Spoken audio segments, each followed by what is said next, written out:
On behalf of the Arab American Institute and our staff and our board, I welcome you to our 2012 gala, our Yalla Change Gala.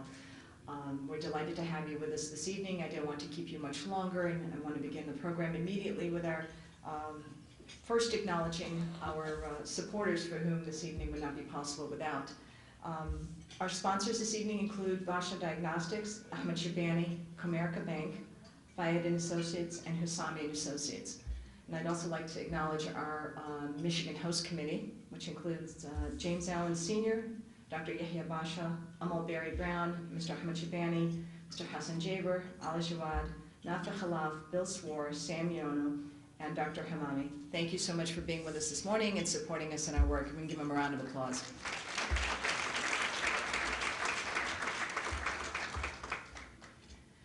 My name is Maya Barry. I'm the Executive Director of the Arab American Institute, but this is home for me since many days ago.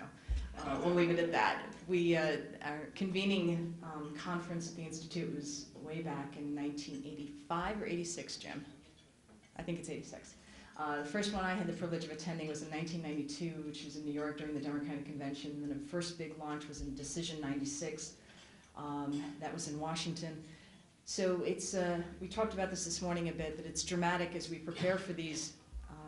We reflect on where we were in 96 and the kinds of work that we were doing and fighting the battles on secret evidence. Today we have the Patriot Act, working on the Arab-Israeli conflict. Today still the Arab-Israeli conflict.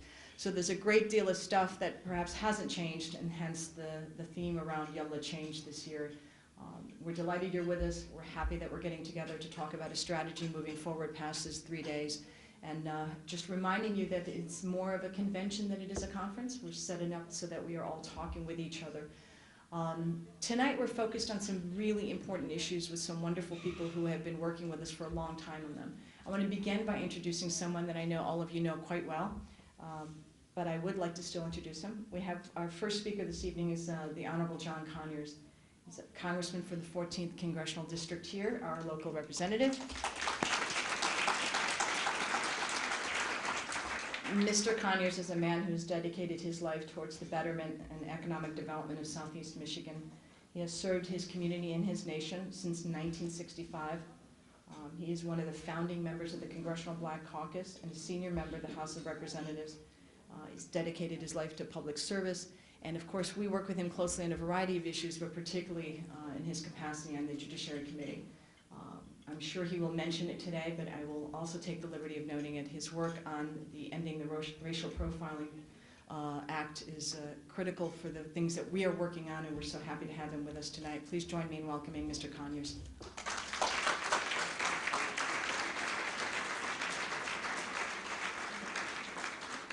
Good evening, my friends. We're here again for another celebration and reflection.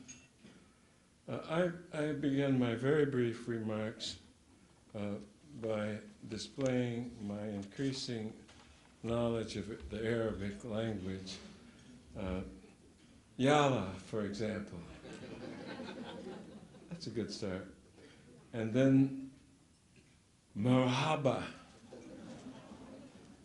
And finally, shukran.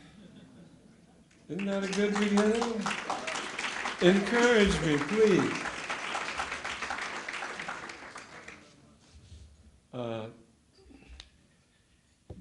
This august coming together goes back to 1985, when the tireless Jim Zogby, Dr. Zogby, put together this notion of a organization that would reflect on the issues that bring us together.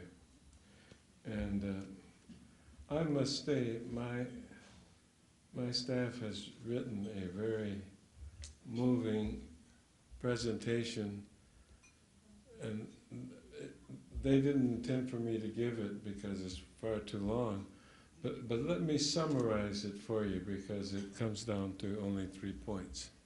First, that President Obama, our good friend, and I'm the first member of Congress to endorse him, incidentally,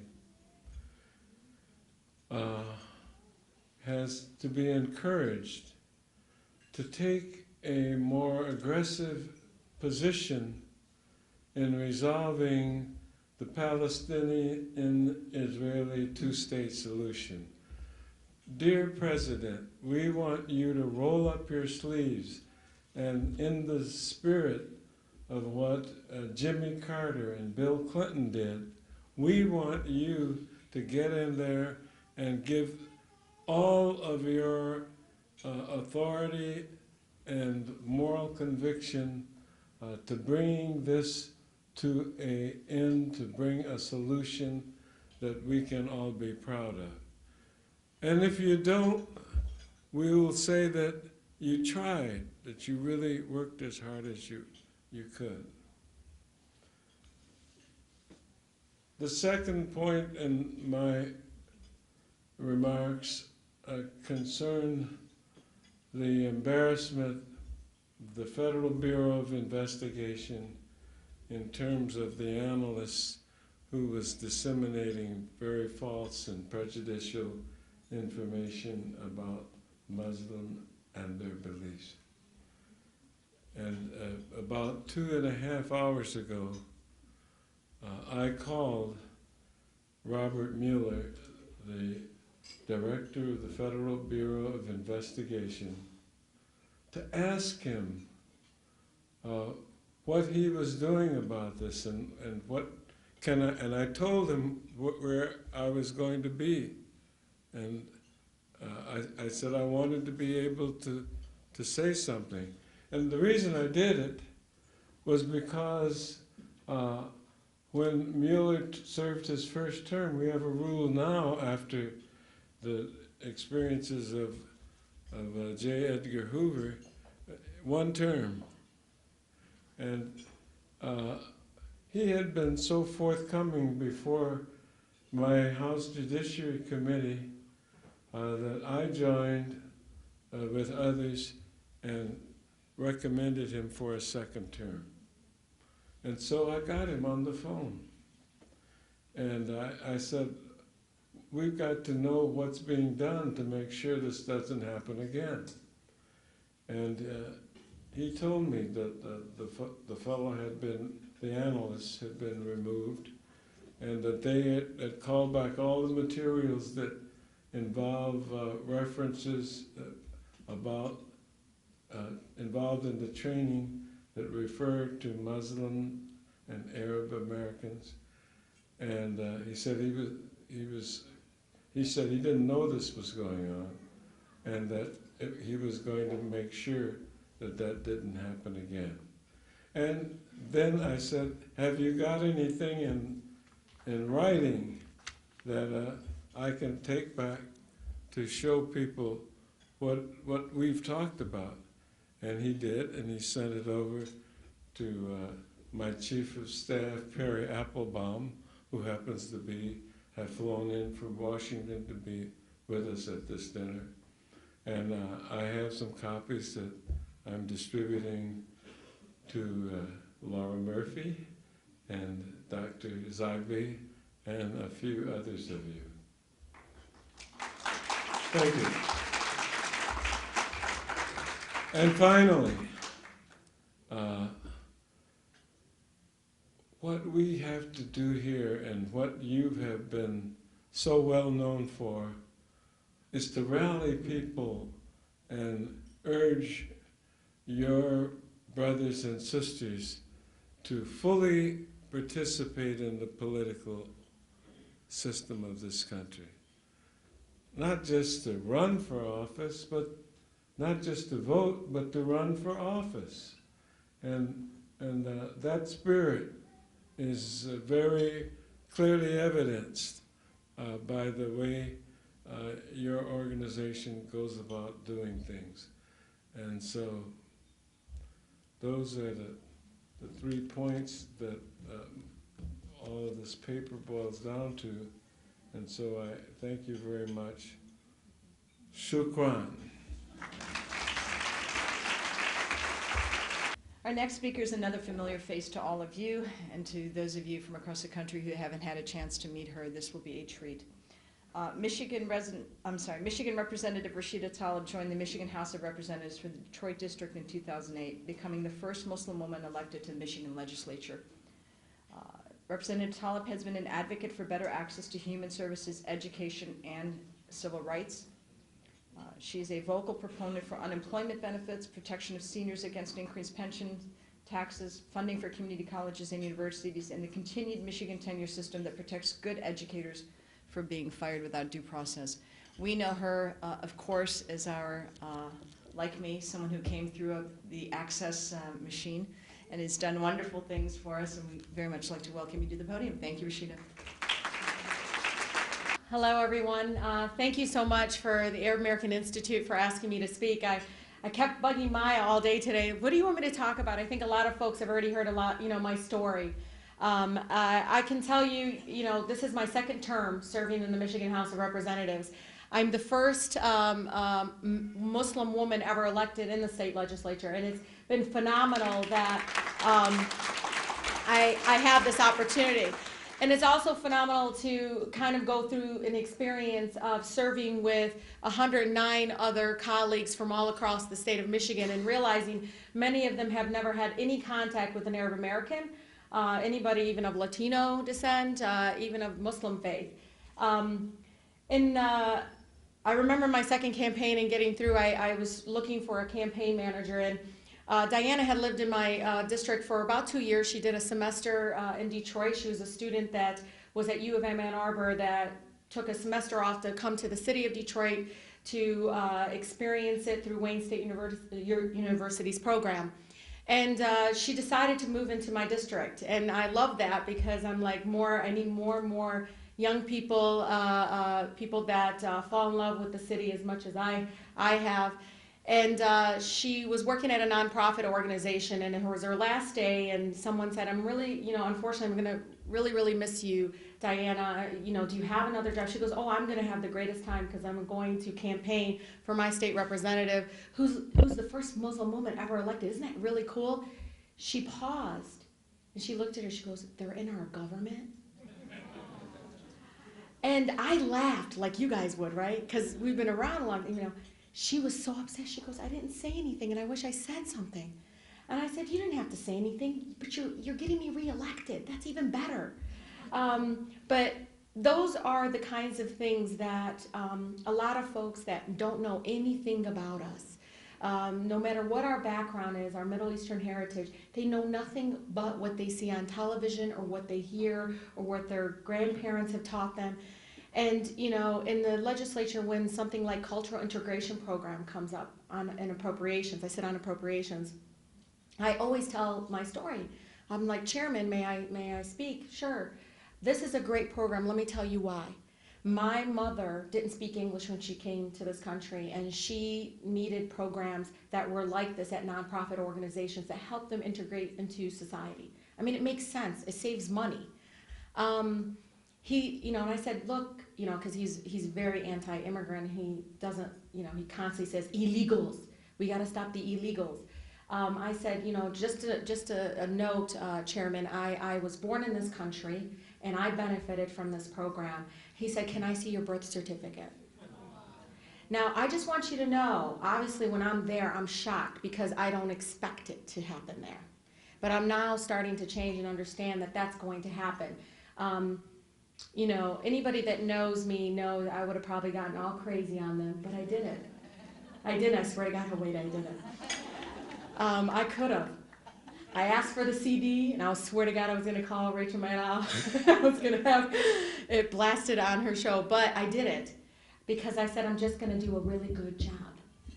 And, so many other things happen. I mean, I cringe when somebody is testifying about immigrants as if, somebody had testified that we bring in bed bugs, or one said, well, illegal immigrants bring in disease, And for me, I don't care if you're saying they're undocumented, whatever status. I don't care if you're talking about Latino or whatever. I have 20 different ethnicities in my community. We're all one. They're talking about all of us. So don't be fooled when you think they're saying, well, they're not talking about us. They're talking about that person that they keep seeing on TV that jumps over. No, they're talking about people with accents, people with different cultural values, people with different kinds of ethnicities. That's who they're talking about. They're not just, so know that an attack on so-called whatever it is background, it really is about all of us and people of color. Thank you.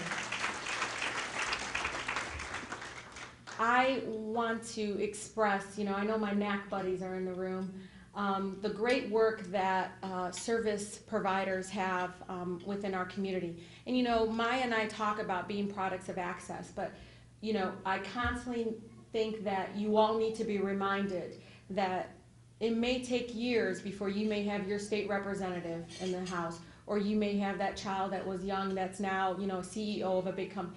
But it will come, because that kind of work is that integral part of the family life that, may be that push that family needs to get their daughter graduated or into college, or the son to get a scholarship, whatever it is, the job that is a dream of theirs. Because a lot of the work that you do are the things that matter the most. I can tell you tomorrow, I'm thinking about this because this is how I was conditioned working at Access for 6.5 years. Tomorrow, October 1st, is the beginning of our budget in Michigan. Do you know 29,700 children are going to be completely cut off from cash assistance? Now people say, oh, well, that's not a big deal. Yes, it is. When I serve a community, where I was raised in Detroit, I'm getting calls from single mothers that are crying. What am I going to do? I can't find a job. We have the highest rate of unemployment in the nation, one of the highest. What are we going to say to that child? Today, somebody said, oh, I didn't see you here, I didn't see you. I said, you know what I did today? And I know Hoyt and Hassan will be proud, but you know what I did today?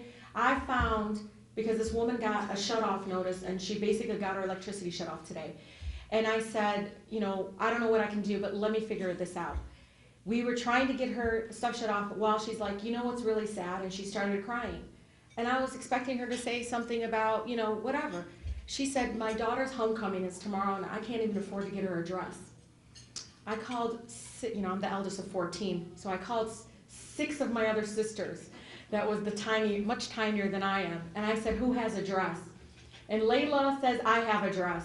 She even still had the tag on it. And I gave this dress to this young girl, and the mother just started crying. I said, what are you talking about? God is good, because you walked in this door, and I'm the best state representative in the whole Michigan House of Representatives, and I got your daughter a dress. And that daughter tomorrow, I can't wait, because I gave her my cell, I said I want to see a picture, is going to be on the Detroit Princess on the Detroit River at her homecoming wearing, my sister's dress.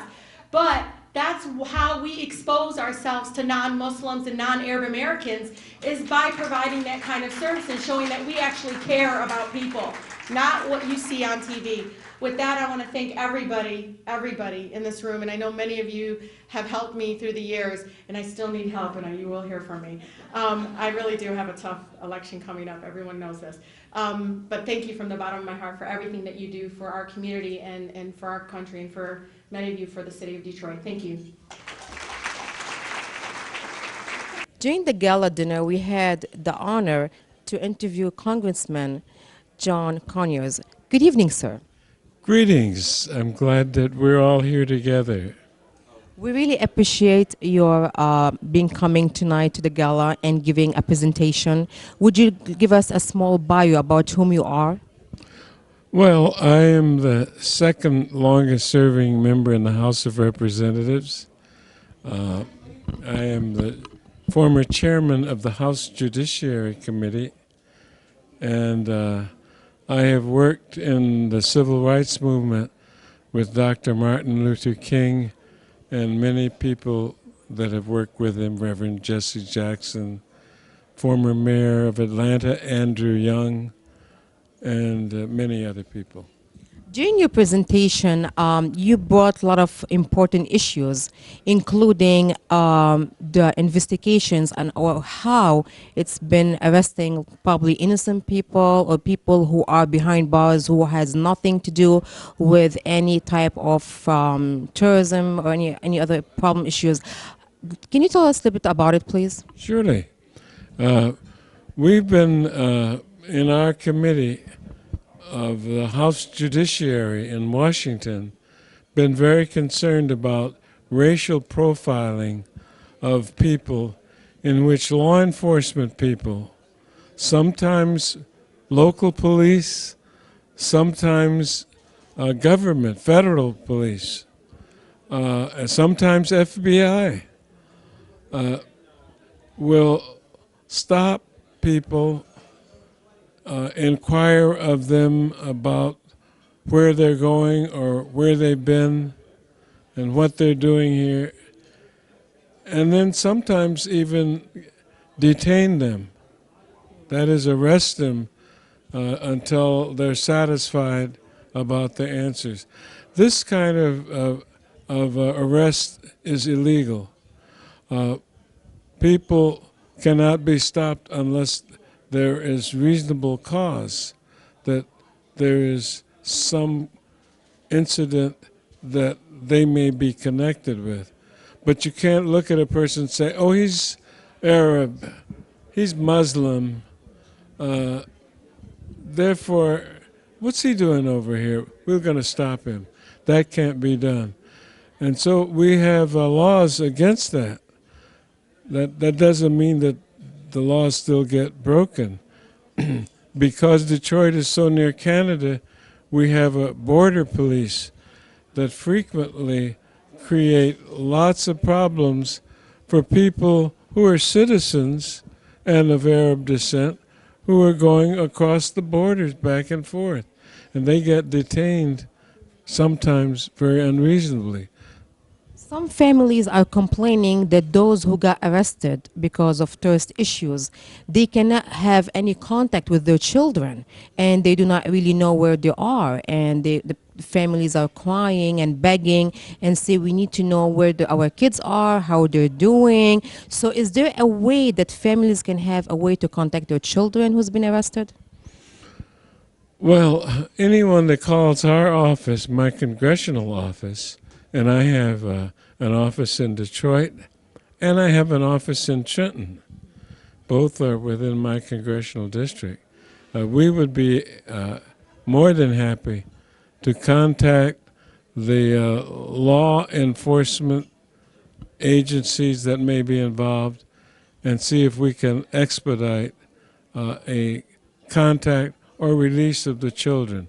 And we also record that and report that to the national police organizations or federal agency when something like this happens, so that it doesn't keep happening over and over again. Frequently, there are what we call a few bad eggs that are creating all the problem, and many of the other officers are pretty reasonable. But anyone that has that problem, have them call me or you, and then you call me. Sure, we'll do that. What about the arrests happen in different states, not in Michigan? Well, in different states, it's a little bit more difficult. I don't want to pretend that I'm the person to call if you're out of Michigan. My job is big enough just taking care of all of the problems that we have inside our state. Do you recommend the Arab Americans to be involved in the legal system? Oh, absolutely. Not only in the legal system, and I met a number of lawyers here tonight, and I personally encourage everybody to be involved in the legal system.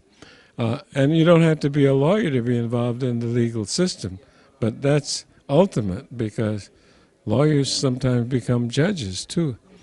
But what we're really concerned with is that people participate in the political process. And this institute, started by Dr. Zogby in 1985, they do a lot of work in encouraging people to get registered and to understand who's running for office and to vote for people that want to promote justice and democracy. And that participation we're noticing in the Arab communities is on the increase, and that's a good sign. As a conclusion, the Arabic community lately they lost kind of little trust with the legal system, especially when it comes to the arrest of innocent people. Is there any programs or studies is taking place in order to change the image?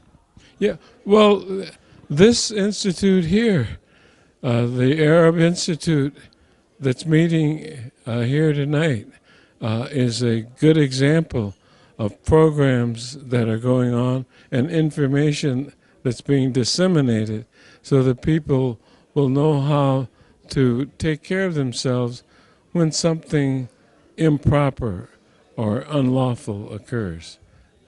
We really welcome you tonight, and we really thank you for encouraging the Muslims to be involved in the legal system. And is there any advice would you like to give it to the Arabic community? Well, yes. I like to keep being invited to these events because I enjoy the dinners so much. We're privileged to have with us tonight Ms. Laura Murphy from the American Civil Liberties Union. The ACLU in Michigan here works very closely with our community, and they have for a long time, and we're extraordinarily grateful for the work that they do, the important work that they do. But today we have with us the director of ACLU's Washington Legislative Office. When it comes to the protection and advancement of the principles enshrined by our founding fathers, one needs not to look further than Laura Murphy. She's been a longtime civil liberties and human rights advocate, focusing on high-level legislative campaigns for criminal justice, First Amendment rights, and equality. She most recently took on the post of the director of the Washington, D.C. Legislative Office, and as her colleague Anthony Romero put it, Laura's career epitomizes effective, dynamic leadership and advocacy, and she is the perfect person to head our legislative office. She's done amazing work on a variety of issues that are very important to our community and to our nation, and I ask you to join me in welcoming her to the podium tonight. Laura. Thank you, Maya, and thank you so much for inviting me here tonight. It's an honor to fly in from Washington, D.C., and to get out of that juggernaut of politics. I want to say a special thank you to Dr. Jim Zogby. He has been such a friend to the ACLU, and I hope he's felt our friendship reciprocated. He always likes to tease me because in the dark days right after 9/11, when people were disappearing into immigration custody, when Americans were suspicious of other Americans because they had a different religion, we pulled together a huge event at the Washington, D.C. Convention Center. And we had over 1,000 people on a cold January 2002 day, and we had a big march, and there were many civil rights leaders there. Anthony Romero, who sends his greetings, the head of the ACLU, Karen Narasaki, Gay McDougall, and then Reverend Al Sharpton, who left Mr. Zogby with a bit of the tab that was never, that he's never ceased to remind me about. But that's okay, because that march kicked off a great deal of activism on our collective parts, where we decided that we were going to stand together and hold America true to its principles. Historically, America has overreached in times of crisis, ultimately to return to our senses and recapture civil liberties. And we are now in a profound moment of change in terms of technology and its impact on privacy, surveillance, and racial profiling. And so all Americans need to have the courage to stand up for and reclaim our liberties. And I remember starting as the Washington office director in 1993, and soon thereafter there was the Oklahoma City bombing. And immediately everyone thought that it was someone who was South Asian, Arab, Muslim, or Sikh who was responsible. And it turned out to be homegrown terrorism. And there was an Anti-Terrorism and Effective Death Penalty Act passed in 1996 after the 1995 Oklahoma City bombing. And we got a picture in that bill of what law enforcement authorities, the FBI, wanted domestically. And we fought many of them in a bipartisan coalition. And when 2001 happened, the terrible attacks of 2001, the Patriot Act was introduced. And the Patriot Act picked up from that 1996 piece of legislation and vastly expanded the law enforcement authorities to spy on people without judicial oversight. And so, you know, we still have the Patriot Act. We stopped a second Patriot Act from happening. But you would think that 10 years out from 9/11, we would be about the business of reclaiming our rights. But we're not. Even though Osama bin Laden is dead, Saddam Hussein is dead, Secretary Leon Panetta has declared that al-Qaeda has crippled beyond repair, troops are leaving Iraq and Afghanistan, more than 44 acts of domestic terrorism have been thwarted by the US government. You would think, and members of Congress are looking for ways to cut the defense budget, something unheard of. You would think by this time we would have addressed some of these civil liberties issues. But this morning, as I woke up and I was thinking about what I was going to talk to you about, the name of my talk was The Three Faces of Racial Profiling. I got up, but I was just astounded by the targeted assassination of Al-Awlaki. And I just felt shame on us. We can fight the war on terrorism without abandoning the Constitution. What happens when the president, without any oversight, has the ability to target an American citizen and kill them and not have a court of law say that that execution is valid? The government makes mistakes all of the time. And we have not made our president king. And as much respect as I have for Barack Obama, and as much respect as I have for every president of this United States, and as much patriotism that courses through my veins, we cannot live in a country where we can allow a president to be judge, jury, and executioner. So I just had to get that off my chest today. So we issued a statement. We even filed a lawsuit. The lawsuit was thrown out on standing grounds. The father of Al-Awlaki came to us and said, you know, could you stop my son from being killed? And the court said, the father doesn't have standing, but the ACLU raised some very, very important issues. And so we've got to bring these kinds of programs to an end. But as we reflect on the last 10 years, a couple of things have happened with racial profiling. And that's the real topic that has really got me upset for an even longer period of time. I grew up, I'm African American, mixed parentage many generations ago. We're all shades in my family. And I grew up in Baltimore, and we did not see the police as friends because I grew up during Jim Crow, where there was flagrant racial profiling. My father became a lawyer. He was the third African American to go to University of Maryland Law School because Thurgood Marshall sued to get him in. And my father looked at the system and decided to become a judge so he could bring fairness to the system. So he became a judge, and my eldest brother became a lawyer. And he became a criminal defense attorney because he saw that kids were getting picked up and incarcerated in the streets of Baltimore.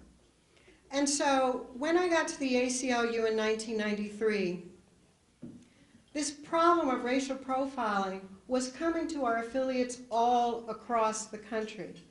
And our affiliates decided to band together, and the ACLU published a report called Driving While Black. It was to chronicle the phenomenon all across the country of what happens when an African American or Latino or brown-skinned man is driving a car in the wrong neighborhood, quote unquote, and is stopped by police, those police encounters often ended up with violence. There were 47 chokeholds in the Los Angeles City Police Department, most of them against African Americans, where people died because of these police encounters. And so we wrote this report in 1999, and in 2000, we worked with Republicans and Democrats to introduce something called the Traffic Stop Statistics Act.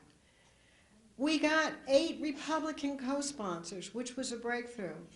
Then we decided we need to have a stronger bill. We need a bill to outlaw racial profiling. So the ACLU and the Leadership Conference on Civil Rights wrote something called the End Racial Profiling Act. And we were about to take this bill to the floor of the House of Representatives, and then boom, 9/11 occurred. And so what we've seen since 9/11 is a growth of racial profiling in other areas.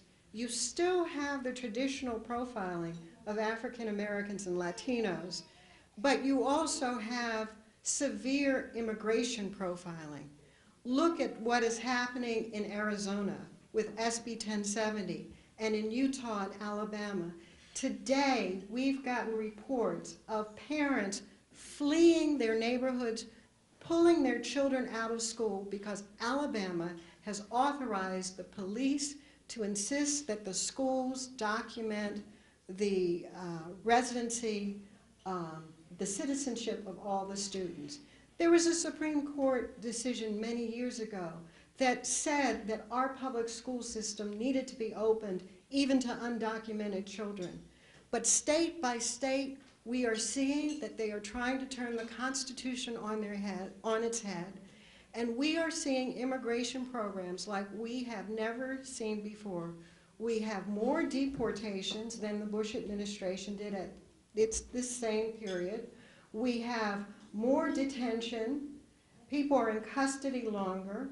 We have programs called secure communities where you can be arrested on a pretense, be fingerprinted, have your fingerprints sent immediately to the FBI, put against a database, and before you know it, you're in deportation proceedings. The due process that we had in the 1990s has disappeared in the 2000s. And that is not directed at Germans and Canadians and others. It is directed primarily at the Latino community, but also against the Muslim, Arab, and South Asian communities. And that has to be fixed. And then the third kind of racial profiling, and something that I want Mr. Conyers to focus on, because focusing on this one rogue FBI contractor and officer is not enough. The FBI is engaging in a program of racial mapping, where there are large clusters of ethnic groups that they are concerned about may be sources of homegrown terrorism. The FBI is in all of its regional offices engaged in a program of racial mapping. And we have filed Freedom of Information Act requests to find out what this program is all about. We are beginning to get documents back from the FBI under our Freedom of Information Act request. And what's so interesting is it's like profiling in search of a reason. It's not based on a criminal predicate. It's not based on hard evidence that someone is about to engage in criminal or terrorist activity. For example, there's a 2009 intelligence note that purports to survey the black separatist threat in Georgia. The analysis uses census data to track the growth of the black population in the area since 2000 and to estimate its projected growth through 2015, as if this data had some bearing on the threat from black separatists. Just as troubling, the analysis also documented different groups, First Amendment protected activities like protests following police shootings and support for a particular congressional candidate. So what has happened since 9/11 is that the United States has basically disabled most of its terrorist threats, but the apparatus and the infrastructure to investigate terrorism has grown on steroids.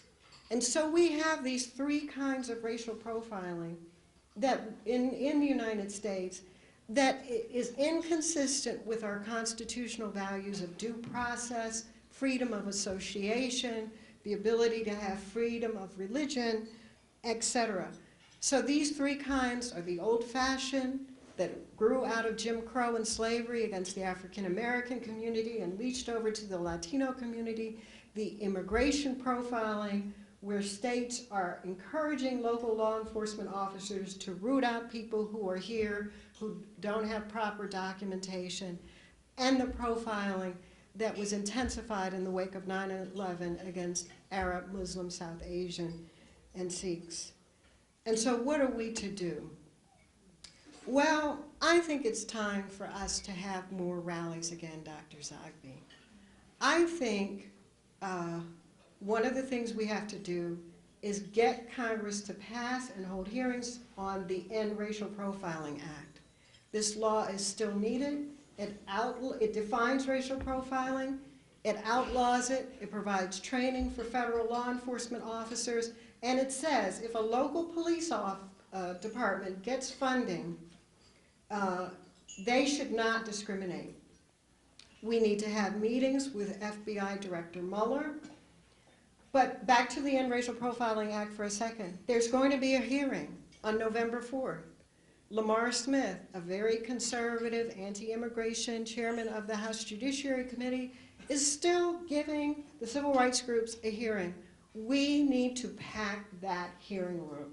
We need to make a show that there is a constituency for this legislation and we want it passed. And we cannot ignore any office. You know, oftentimes as a lobbyist I'm told to give up on certain members of Congress. I don't believe in giving up on members of Congress. I don't believe in giving up on presidents because facts on the ground change. I'm reading a biography of Lyndon Johnson, and in the biography there was a point that I underlined, which was he was in Congress for 20 years before he voted for a single civil rights bill. His very first vote was in 1957. He had been in Congress for 20 years. So if it can happen to Lyndon Johnson, and he can go on to be the most proactive pro-civil rights president in our country's history, it can happen to anyone. But it only happens if we agree that it is important and we agree that sustained pressure is necessary on Congress. The other thing that we should do is that we need to meet with the Attorney General. It's so fascinating. Attorney General John Ashcroft, who served under George W. Bush, issued guidance on the use of race in law enforcement. And it was weak guidance, but it was better than no guidance. And it was a start. Well, where are the revisions to that guidance under the Obama administration? What is holding back our Attorney General? Why aren't we all of us in this room, flown to Washington, D.C., gathered in his large conference room, demanding justice for people so that federal law enforcement officers can do their job? We want them to do their job. But certainly if you hang everybody, you'll get the guilty. But that's not the American way. And so we need that guidance to be reissued, and we need pressure on the Attorney General and the Deputy Attorney General for Civil Rights, Tom Perez, to reissue that guidance without big immigration loopholes or national security loopholes that troubled the first guidance. So I could go on and on. I bring you greetings from Carrie Moss, our Michigan affiliate director. She has been working side by side with local organizations here. I gave you greetings from Anthony Romero, but I just want to leave you with 3 thoughts about racial profiling. Number 1, racial profiling is never a necessary evil. And when I say racial profiling, I also mean ethnic profiling, religious profiling, national origin profiling. It poses as much a moral and practical danger when applied in the inner city of New York City or Baltimore against African Americans as it does when it is applied to Muslims and Arabs at LAX or Newark Airport. And number 3, every credible study of policing practices has shown that race, religion, and ethnicity are not effective predictors of criminality or terrorism activity, making racial profiling as ineffective as it is offensive. So those are my remarks to you tonight. We've got a lot of work to do. Thank you. And I've written a long article about my personal and professional experiences battling profiling, and it is part of a new publication sponsored by the Rights Working Group. And my article is on page 13, and it's about my lifelong struggle to end this illness that infects our constitutional system. Thank you so much. It's a pleasure to be here. On the radicalization, as he called it, of the American Muslim community. And if you recall, the first person to testify at those hearings, the first person to call into question why we were gathered, why tax dollars were spent to have this conversation, the person who challenged him directly about, these are my constituents and these are my people and these are the people I've worked with for years. And it meant so much, I know, to all of us to have him doing that. So when I call you up, Mr. Dingell, I just want to thank you for that personally, because I haven't had the chance to do that. But you made us proud that day, and it was a very important opportunity, both for our community, but also for other members of Congress to hear that from you. Please join me in welcoming the Dean of the House of Representatives, Congressman John Dingell.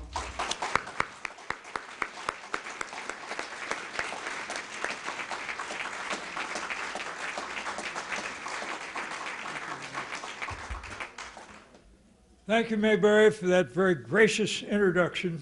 It's always a pleasure to be in your company, and I'm always proud of all of the good things that you do in terms of providing leadership to our people here. Thank you. And I want to say how pleased I am to see my dear friend Jim Zogby here. Jim, welcome back. And I want to say to Laura Murphy, thank you for your very enlightening discussion. And to say to Rashida Tlaib, Rashida, we're delighted to see you here. This is not her district, but she's home here. I found her to be a young woman who at one point was going to be recalled because she spoke her own thoughts and served her people as she felt it should be done. And we were able to help her to turn that around, and I've got to say I was rather pleased that we could. Welcome in any event to the 15th. And I want to tell you how pleased I am to see my good friend John Conyers at all times. And I want to express a little bit of an apology to the lovely Deborah and I. We have an annual dinner at which we bring together all of our pastors. And tonight, through some artfully bad scheduling, we contrived to have that event overlap this event, and we hope that you will forgive us for it. I want to congratulate you all here for being present, thank the sponsors for their leadership, and to express the good wishes of the lovely Deborah, who is over here, and I, to you all for a very successful event and a successful evening. I'm very proud to serve this congressional district. And I'm very proud of the friendship that I have with the people in this room and with my friends in the Arab American and the Muslim community. You are good, dear friends, but you are also proud and patriotic Americans. And I hope that you will keep that thought in mind and in no way ever be intimidated. Washington is not a nice place.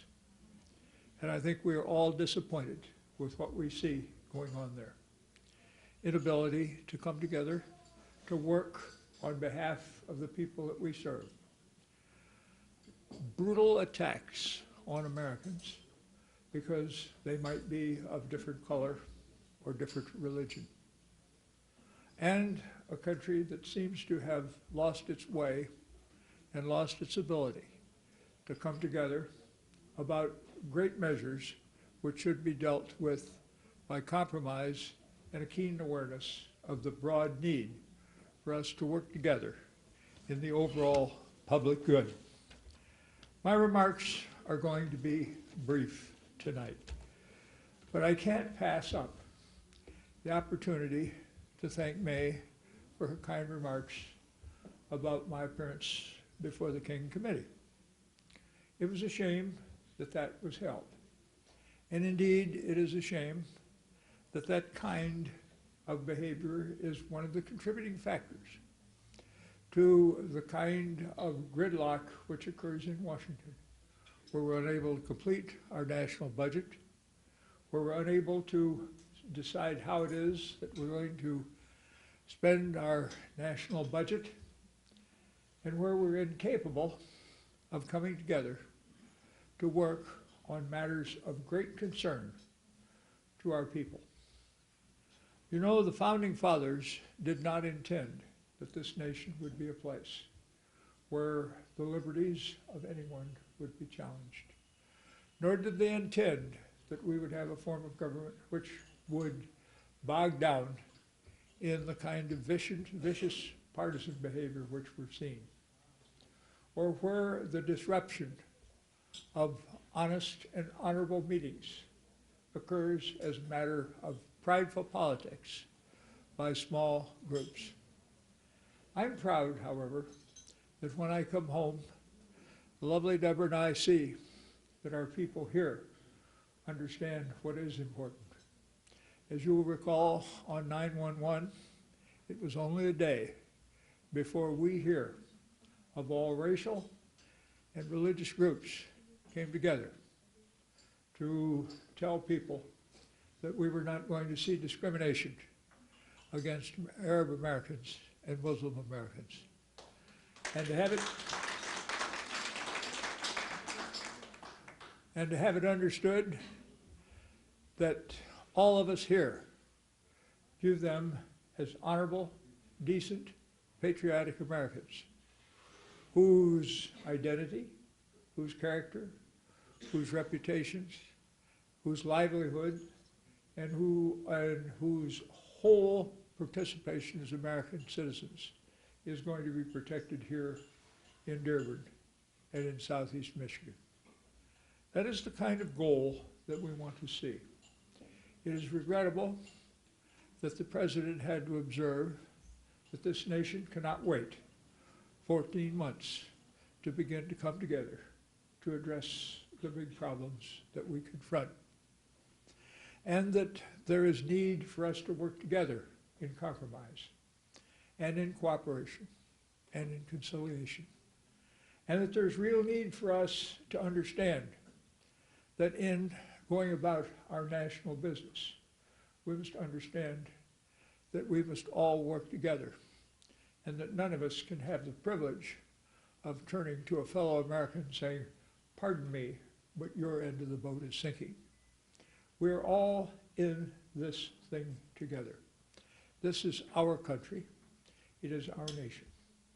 It is strengthened by the diversity that we see when we get up and we go out onto the streets of Dearborn. It also is strengthened by the respect and the affection that we show to each other as we go about our daily business. It will be my intention of seeing to it that as we work together as Americans and as citizens of Southeast Michigan and Dearborn and of the 15th District, that we are able to work together to see to it that these goals are realized by all of us. and that the Congress is responsive to the will and the wishes and the concerns of the people. And that small, noisy, troublesome, nasty, obnoxious groups are not going to intimidate us, so that we may not see to it that we govern in the broad overall interest of everyone, as opposed to the fictitious ideas that some might think is the way that the United States should be ruled.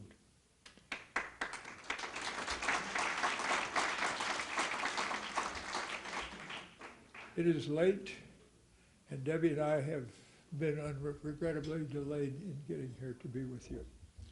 I want you to know how honored we are that we were able to join you tonight.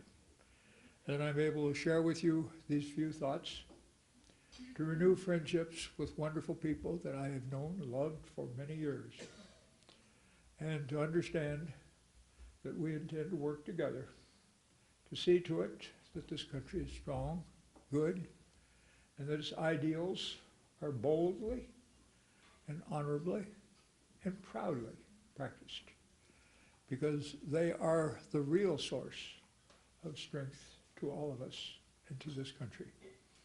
Debbie and I are honored that we were able to be with you tonight. We thank you for your hospitality, for your friendship, and for your kindness, and we wish you well. Thank you, and God bless you all. Thank you, Debbie. And thanks, Maya, and the staff for putting this together. You know, when Standard & Poor lowered the bond rating here in the United States, I think they were wrong on the financial end of it, but they were right on the political end of it. They said that they did it because our system was dysfunctional, could no longer make the right decisions needed to get us out of the economic crisis that we're in. 11% of Americans think that our government and our country are on the right track. Almost 90%, 88% think we're on the wrong track. Congress's approval rating is 12%. President is in the high 30, low 40 approval rating. Democrats in Congress have a higher approval rating than Republicans in Congress, but the numbers are shockingly low. Only about a quarter of the American people give approval ratings to either party. People are in a funk, and they have a reason to be in a funk. And Congressman, you laid out the reasons, and I think you laid them out well. We elected our president and our Congress to solve big problems, and they didn't solve them. And in fact, the kind of gridlock that we have in Washington and the ability of pressure groups to force the wrong decisions when we need the right ones have only made some of the problems that we faced worse. This president was elected, a lot of hope. And I believe the intention to do the right thing. But I was in the Middle East shortly after his speech at the State Department, which I also was attending, went to the Middle East and was there when what I've been calling the Obama-Netanyahu smackdown occurred in Congress. People were horrified. I mean, you know, when does the head of a foreign government get more standing ovations in Congress than the President of the United States? When is a foreign government able to use an American Congress against not only the President, but the interests of our own country? And the humiliation that represented to who we are and what this president was trying to do was stunning. And we saw the speech at the UN where, frankly, people were offended in the Middle East. And in our community, a lot of folks had the life sucked out of them, feeling that, you know, we didn't get into it for this. We didn't get into it to end up with same old going nowhere. When Laura described the civil liberties challenges we faced, we thought with the election of a new president, it was all going to change. And that we were going to have a revision of the Patriot Act. We were going to have the FBI guidelines reviewed and actually terminated, not just reviewed. we were going to not see profiling anymore in the way that we've been seeing it.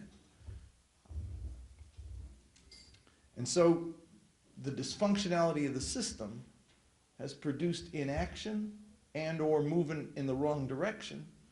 And the result is that there's a bit of a funk. People don't feel they're getting the juice back, wanting to get involved in 2012, wanting to move forward on the agenda because they just don't feel that it makes a difference. We can't let that stand. We simply cannot. I mean, sometimes, yeah, I just described one time the work we do is like Sisyphus, you know? I mean, it's like sometimes you're just back there at the bottom of the hill with that damn stone, and you're saying, I gotta roll it up again. We don't have a choice but to continue to roll. Too much depends upon it. Too much depends upon it. Those kids in Gaza aren't gonna be any less hungry if we give up. Those kids in Lebanon aren't gonna be any less afraid for their future if we give up. Those who were inspired by the Arab Spring but feel it's slipping away aren't going to be any more satisfied, aren't going to be any more secure if we give up. People who are afraid of going to airports, people who are afraid of crossing borders, people who are living in this country in fear of deportation aren't going to feel any better if we don't fight for them and if we don't make a difference in their lives. I mean, the world is changing. I remember I was thinking during the period when, you know, Mubarak steps down and we veto a resolution in the UN in the same week, and Peter King announces his hearing in the same week, and we redo the Patriot Act and re-up it for another couple of years, 4 years in the same week. I said the world's changing and we're not. World's moving in the right direction and we're going backwards. The change we need begins here. This is not about the Arab world changing, it's about America changing. It's about how do we deal with the changes in the world when you can't build a mosque? I mean, what message does that send? When Peter King holds his stupid hearing, he had a hearing on extremism in prisons. Yeah, I know there's extremism and radicalization in prisons. There are neo-Nazis and white supremacists, and there are, you know, every street gang has branches in, I mean, there's radicalization all over the prisons. He selects Muslims and only targets that, thinks he's doing America a service. And he went and just testified before the British Parliament. Did you see that? The findings that he presented were actually what he went into the hearing to account. I mean, he didn't learn a damn thing from the counter witnesses, didn't listen to a word that was said. He said, this is what we found. And basically what we found was what his prejudice and bias was when he went into it. And we may not have followed it here, but in the Arab world they followed it. And the gap only grows. We have a tough job. It's not only to defend our community, it's to defend our country, it's to make our country better, it's to close the gap that exists between our country and the world. They're changing, but we got to change here, and we have to be the force that makes that change occur. Our numbers are down. Our numbers are down because people are in a funk. The economy's bad, to be sure, but people also just feel change can't. We can't let that mood last. We simply cannot give up and allow ourselves to be in the position of saying our work doesn't make a difference. Because it does. It does. I'm here to tell you where we were 30 years ago, which basically was we weren't. We didn't exist as a community 30 years ago. And when we first started to organize, we got money given back, and candidates wouldn't let us in the room. I mean, we didn't have any Rashidas, because basically we couldn't run for office back then as an Arab American. Not to speak of a Muslim, that was like unheard of. It was simply not going to happen. I mean, I went to fundraisers with candidates who the next day announced they were giving the money back because they didn't want to be beholden to the Arabs, and that was for a mayor election in Philadelphia. I had Dave Dinkins, who had been a friend of mine, come to me in New York and tell me, keep your people away from me, because if anybody knows I'm taking money from the Arabs, I'll lose. I had somebody running for Senate in California tell me, I've been friends with your people for a long time, and you just tell them to stay away from my campaign, and please have them do me that favor, because if they give me 5,000, there'll be 500,000 spent against me. That's what we faced in the 80s. We had folks who were campaign managers who were used by the opposing campaign as the issue in the campaign, that they had an Arab in the campaign. So don't tell me that there can't be change, that we can't fight and make it better, because we can fight and make it better. And we have fought and made it better. I mean, there are coalitions who are here today, including us, who 30 years ago did not include us. I'll never forget, Laura, not the march that we did in January, but the week after 9/11, when we were together in the Japanese-American War Memorial. And I remember at the time the conversation was, would our fate be the fate of Japanese? And just walking into that memorial that day, I knew it wouldn't be. Because Congress had just passed resolutions in the House and the Senate saying that there should not be discrimination and profiling and hate crimes against Arabs and Muslims. And 33 organizations co-sponsored that event that was at the Japanese-American War Memorial. And when the Japanese were being herded off to the camps, only the ACLU and the American Friends Service Committee came to their defense. But here were 33 national organizations coming to our defense. We didn't deserve it, but we were there. And we were there because we had friends and alliances that had been built, and had been built with hard work over 20, 30 years, who said, these are our people, and we will not let you do it. And so work can be done. I mean, this is not a time to give up. It's a time to get mad and get to work and work harder. And the change is going to come. The change is going to come because it needs to come. It needs to come because we simply can't keep on the path we're on. And our community can make a huge difference in this regard. And I don't just mean in votes, and we can make a difference in votes. I mean, this is going to be a swing state again in an election. And if we don't turn out, or if we turn out one way or the other way, this campaign ultimately will I mean, there are groups that can be locked in, and there are groups that can be on the fence. We've got to be a group that will actually make a difference, and we've got to define what are the issues that we want to bring into this campaign, make them real, make them issues that people can grab onto. And I believe we've got the issues. They're on our side. I mean, the issues are right. We're right. And we're going to save America from itself.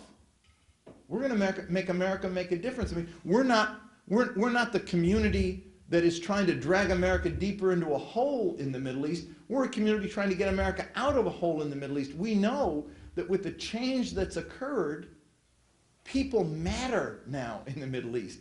Their opinions now count. We're the voice that can say to America, pay attention.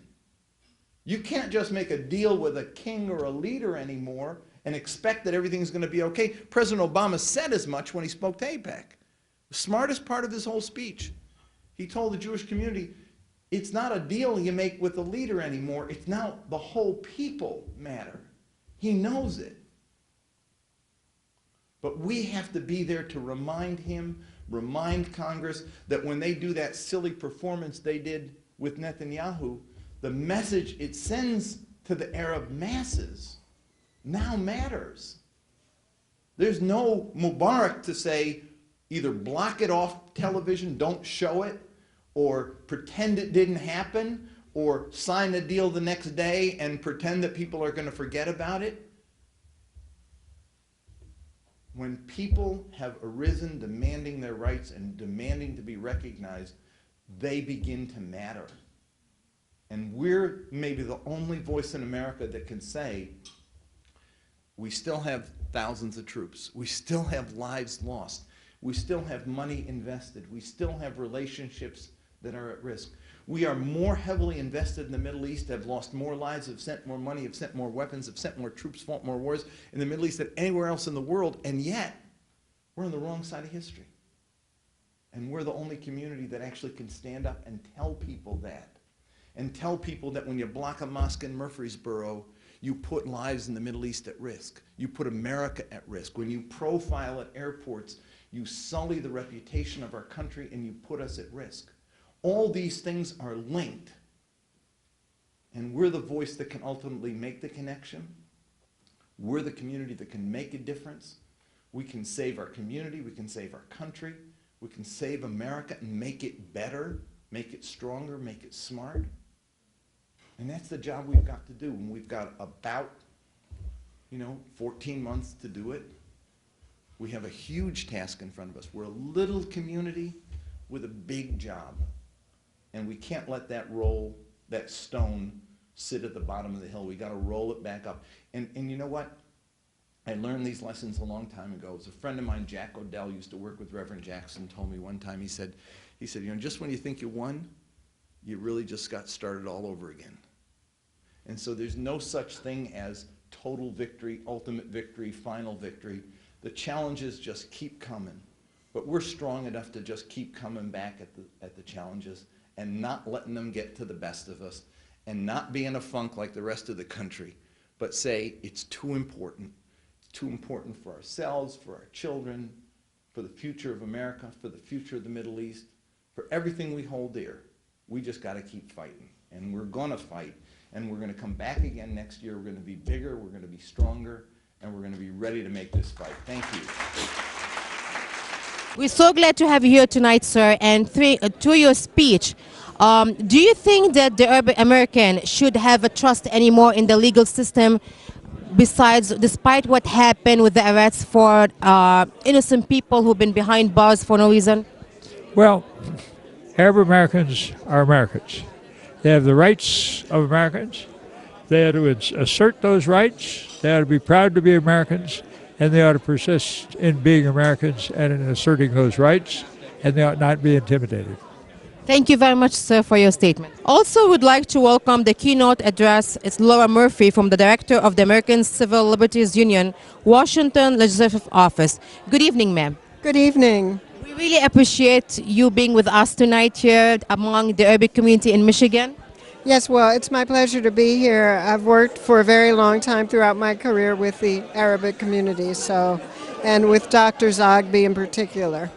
During your presentation, you mentioned a very important issue, which is the Patriot Act, and which limits a lot of people's freedom, especially the Arabs, the Muslims, and other ethnicity.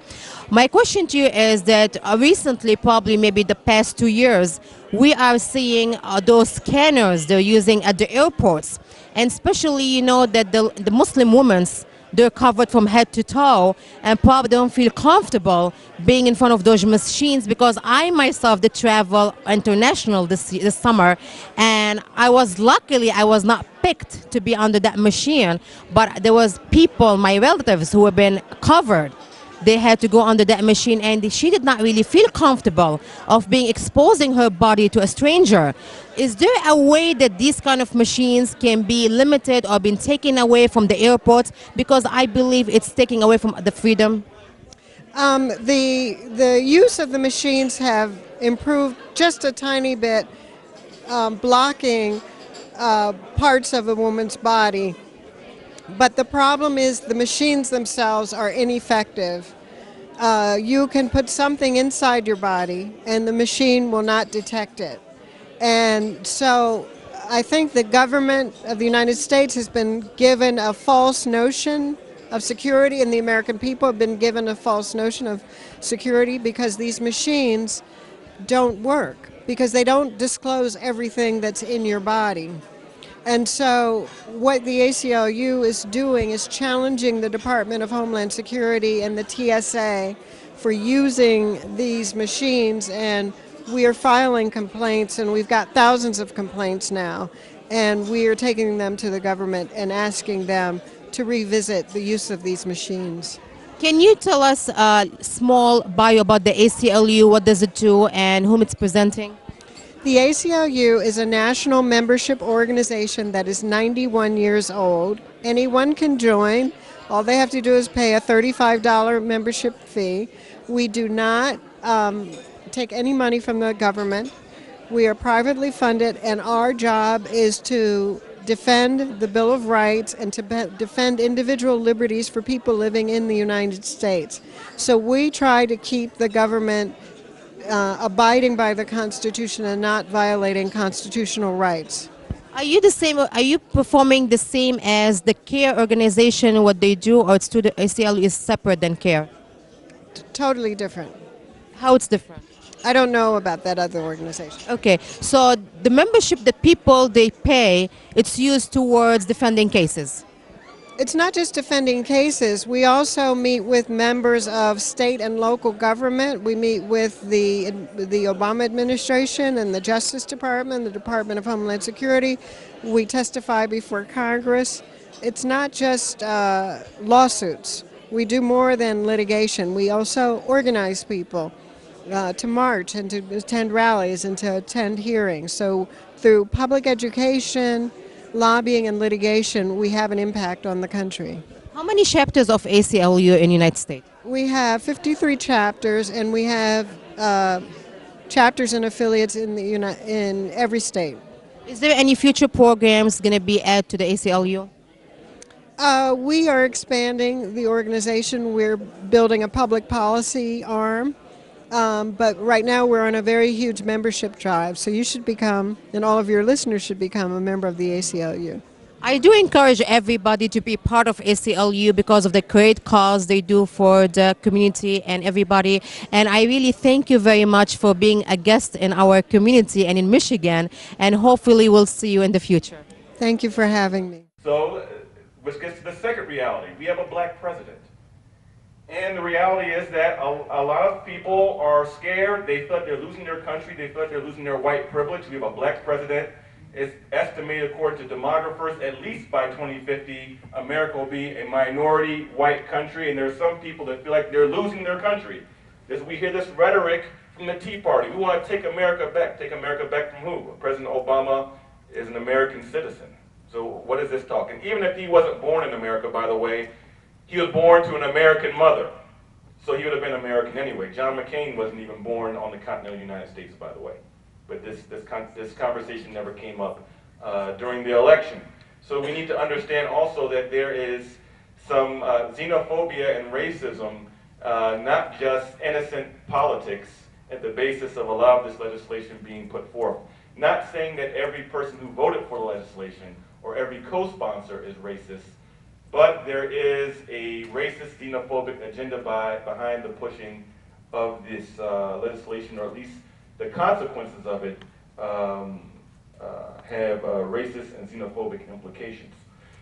Now, let me just make a brief comment regarding what we've done and what we see as an answer to the anti-Sharia legislation, because as Matt just pointed out, these individuals know that they want to have a conversation about what Sharia is, to educate people on Sharia, and to also rally their base. There is a political angle, there's an educational angle, and there's a legal angle. Now, on the for facial, on the face, when the Oklahoma Sharia bill, how it was overturned in the initial court ruling is that we have the Establishment Clause in the United States Constitution. There can't be any one religion that can be preferred nor singled out. This is discriminatory. So what Mr. Yerushalmi has done, along with his comrades at the American Public Policy Alliance and their colleagues here in Michigan, called the Oak Initiative. The Oak Initiative is a far right-wing evangelical organization that helped take the Yerushalmi language and gave it to the state rep who introduced it here in Michigan. These individuals, or these people, in regards to this legislation, and what they're trying to do is And I lost my train of thought. I brought in so much stuff, that's why I'm stammering right now. These people, in their introduction, know that this was going to get overturned. So what they did was, and I'm back on track now, what they did was they reframed or changed the initial language, so they took out the word Sharia and just put in foreign laws. But in their talking points, and as they discuss the need for this bill, they are always invoking Sharia. They invoke one particular case regarding a marital situation in New Jersey, and then also a case that took place in Michigan that has been notoriously termed the triple talaq case, in which a man, a couple from Michigan who are Muslims, they're from Indian origin, they got married, and then the husband left his wife, flew back to India with his wife not being there, and to say, I divorce her, I divorce her, I divorce her.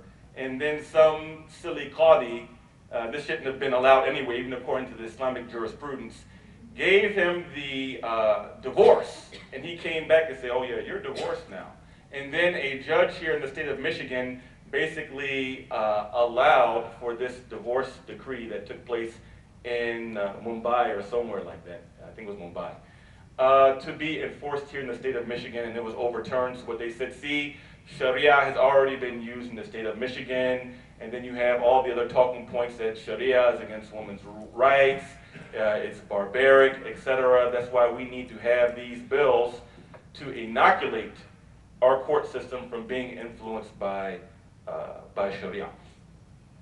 So obviously the Oklahoma bill, and we're waiting for the next decision in the appeal court, but on the initial case, it was defeated, and we'll see what the appeals court says. Now that the word Sharia has been taken out, it will be a little bit harder to argue in court if such a bill was passed, let's say, in Michigan, because then this whole argument of arguing the Establishment Clause and the First Amendment will be a harder legal argument to make.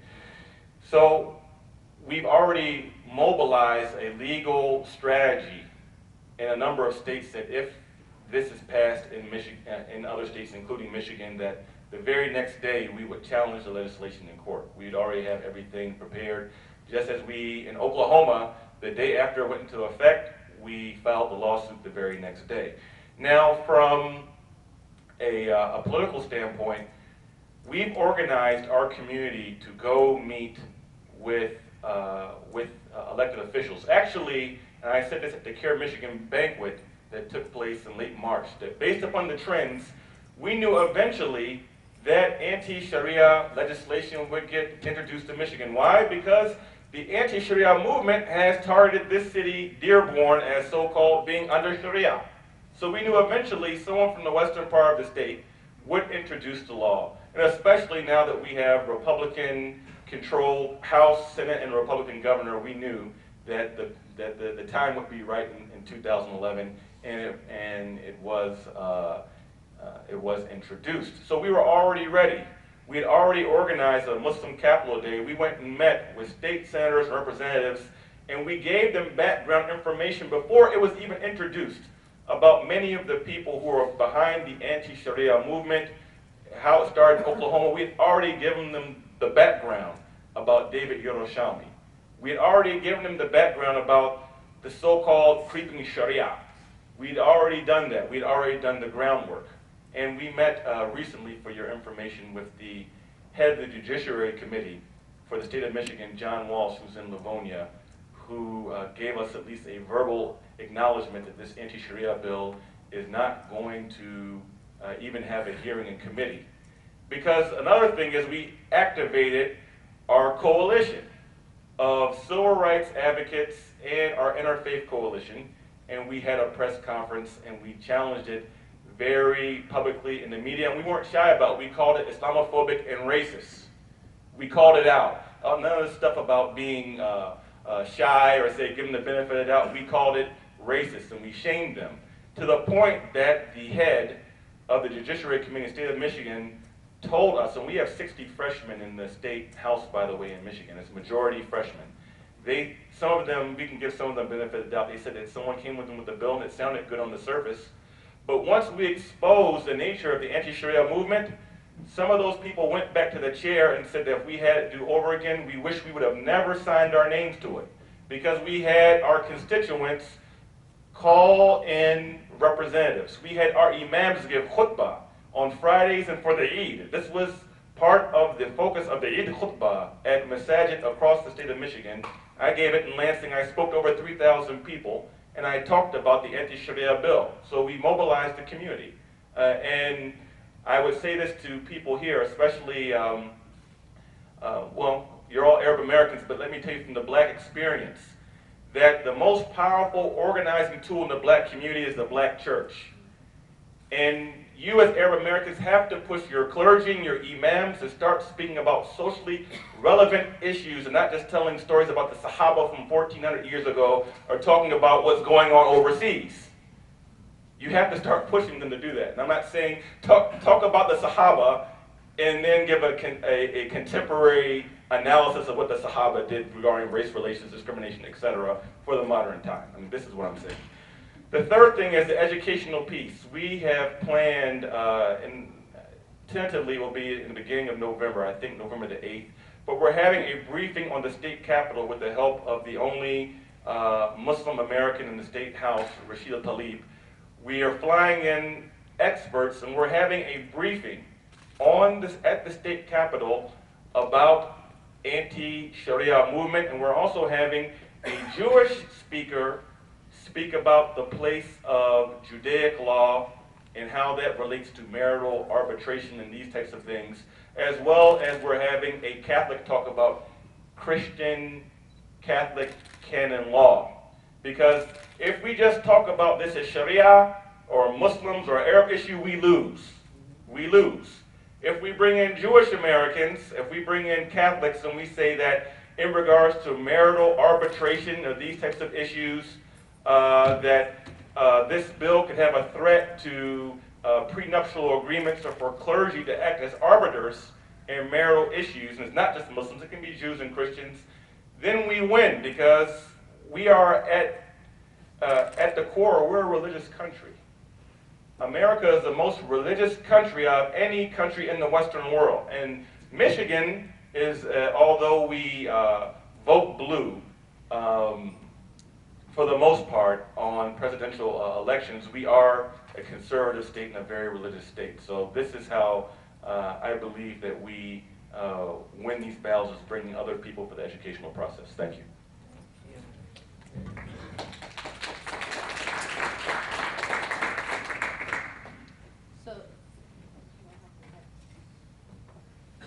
Thank you, Dawood. So Dawood talked a lot about local organizing on anti-Sharia, and even gave us more of a synopsis on that and how the Muslim community got organized and what it means to our community.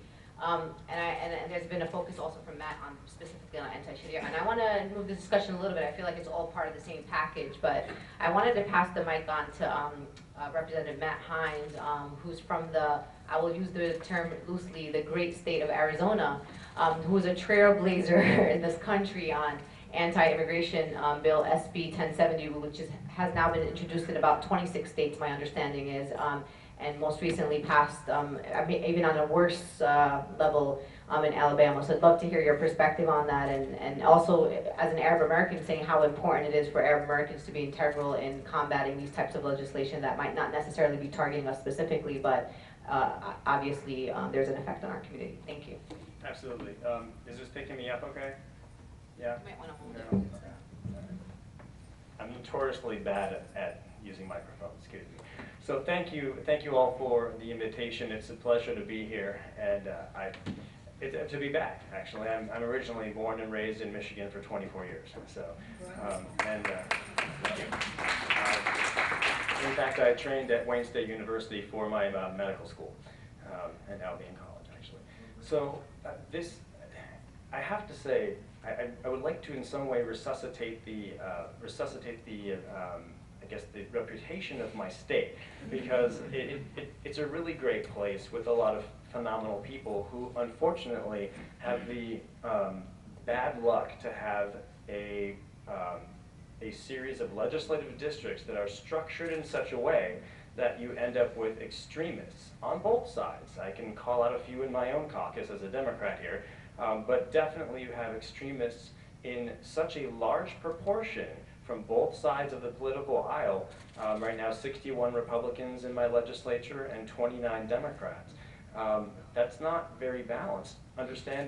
Underlying my state's registration, you have about 34% Republican, 31.5% Democrat, and about 32.5% independents. That's a third, a third, a third. And yet we have a super majority in the House and Senate of one party. So I think that it's really, I just want to, in defense of Tucson, for example, the relatively progressive, open-minded part of the state, along with Flagstaff and a lot of other places. So just a few words in defense of Arizona. Now, unfortunately, we've become known recently for a lot of immigration efforts, and that I think I had never really envisioned being a part of. As a physician, I became involved because I saw major deficiencies with the healthcare system and an inability for the system to see to the needs adequately of all the patients. And so I stepped, at least in part, because I'm still practicing, I'm the only practicing physician in our legislature, I believe in elected office in Arizona actually. I did actually enter because of that. I just did not envision dealing with any sort of immigration law only because it's federal. I mean, that's the way our country has, to this point, worked. Canada's different.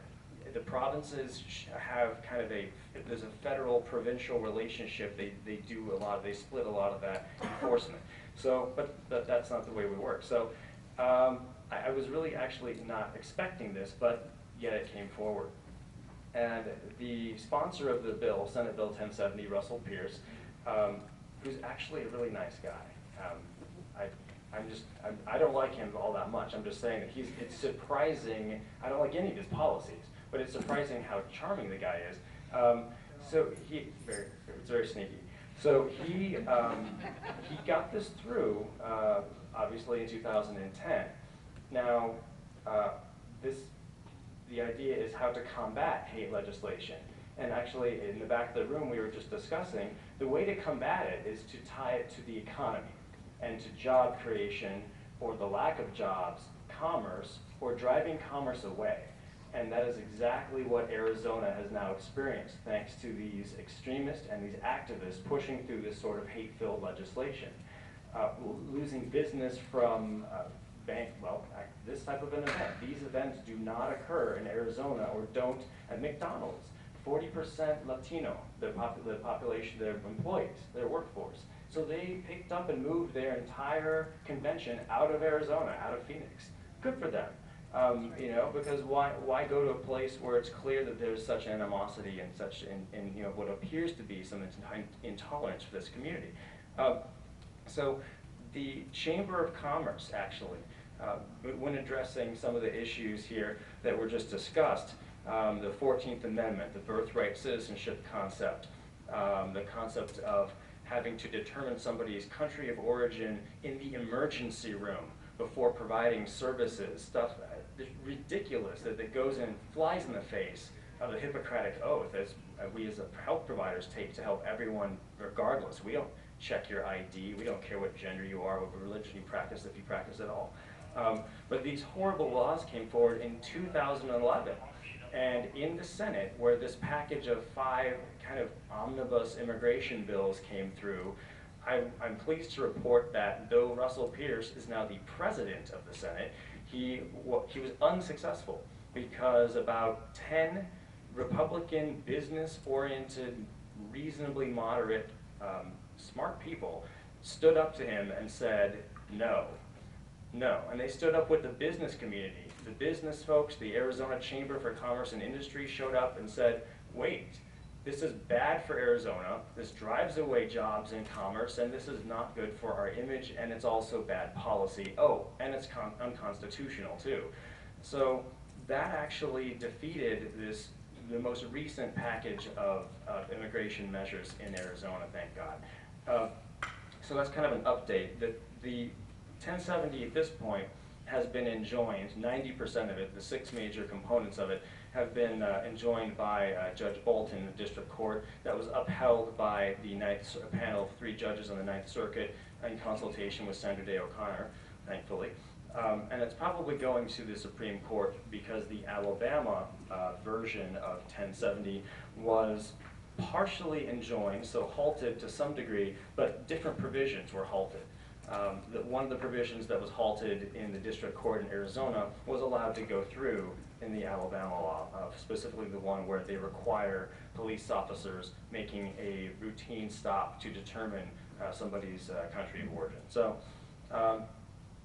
and I'm surprised to see that there have been bills enacted in Indiana, actually quite surprised, as well as Alabama, Georgia, South Carolina, and Utah that mimic the Arizona legislation. Utah is a little different because they did a compact. They actually brought in a lot of, they brought in a pilot guest worker program. They did a bunch of other interesting things. So it's not quite as bad as some of the other laws, but that's kind of where immigration is at in terms of Arizona and the status of the various laws in our state.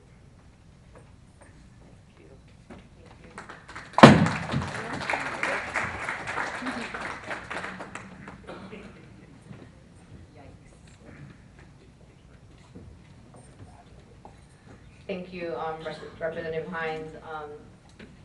I think that sometimes when we talk about anti-Sharia bills and we talk about anti-immigration bills, we talk about them separately. And I think that at the end of the day, if we go back to the roots, I think it all is connected. So I'd like to have Ali kind of talk to us a little bit about some kind of his analysis of some of these anti-immigration bills and also for his perspective of his organization doing this for 25 years and seeing this past kind of 2-3 years of you know, a lot of lawsuits for the immigrant rights movement, and also how do we connect communities together based on issues that we should both care about. So thank you. Good morning. Good morning. How's everybody? Has there been a cheery panel yet? All right, we're going to end on a strong, positive note here. How about that? Can we make that commitment?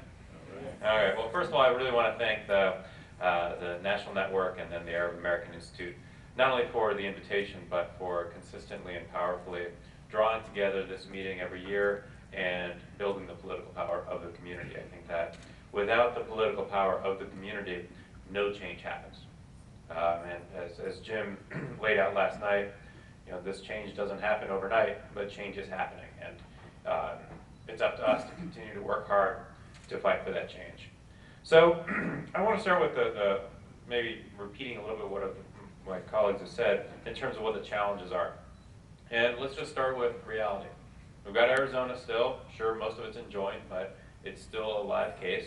You have the bills that have passed in Georgia and South Carolina, and just this last week, the ruling in Alabama. So I think at the state level, there are incredible challenges to the immigrant community, to religious freedom, to our ability to be who we want to be and enjoy personal liberties.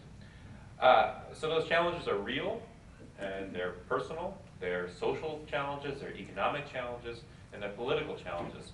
And I think what we struggle with is how to face that daunting shadow that it seems to loom over us every place we go.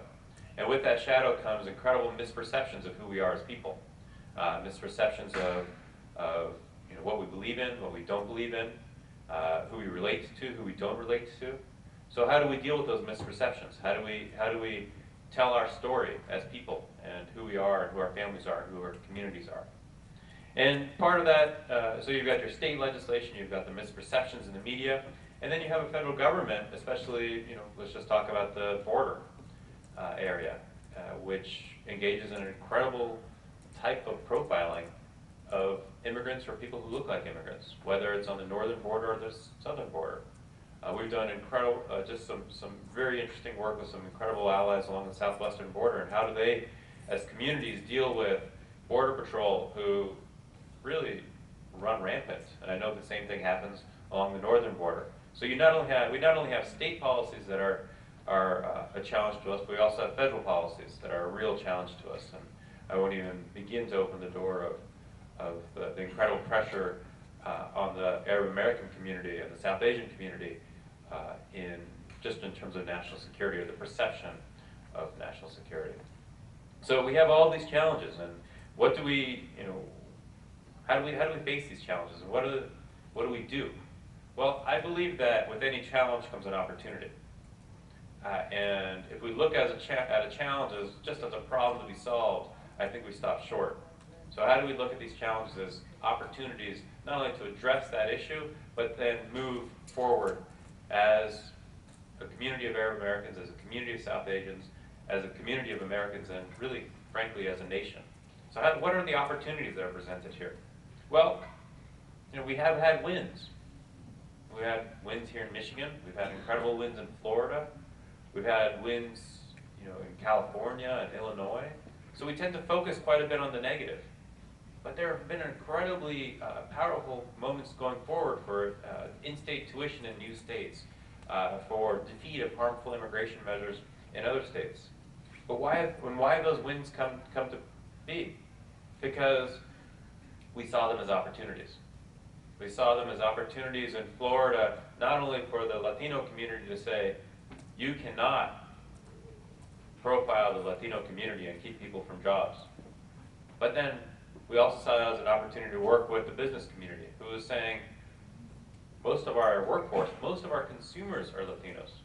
Why are we chasing them away? We've seen wins here in terms of how do we work with the Arab American community, not only in terms of the political power of the community, but also the economic power of the community. So how do we look at these challenges as opportunities to build our own political power, and also build our new relationships with new allies? And the fact is that these challenges have made our opposition incredibly uncomfortable.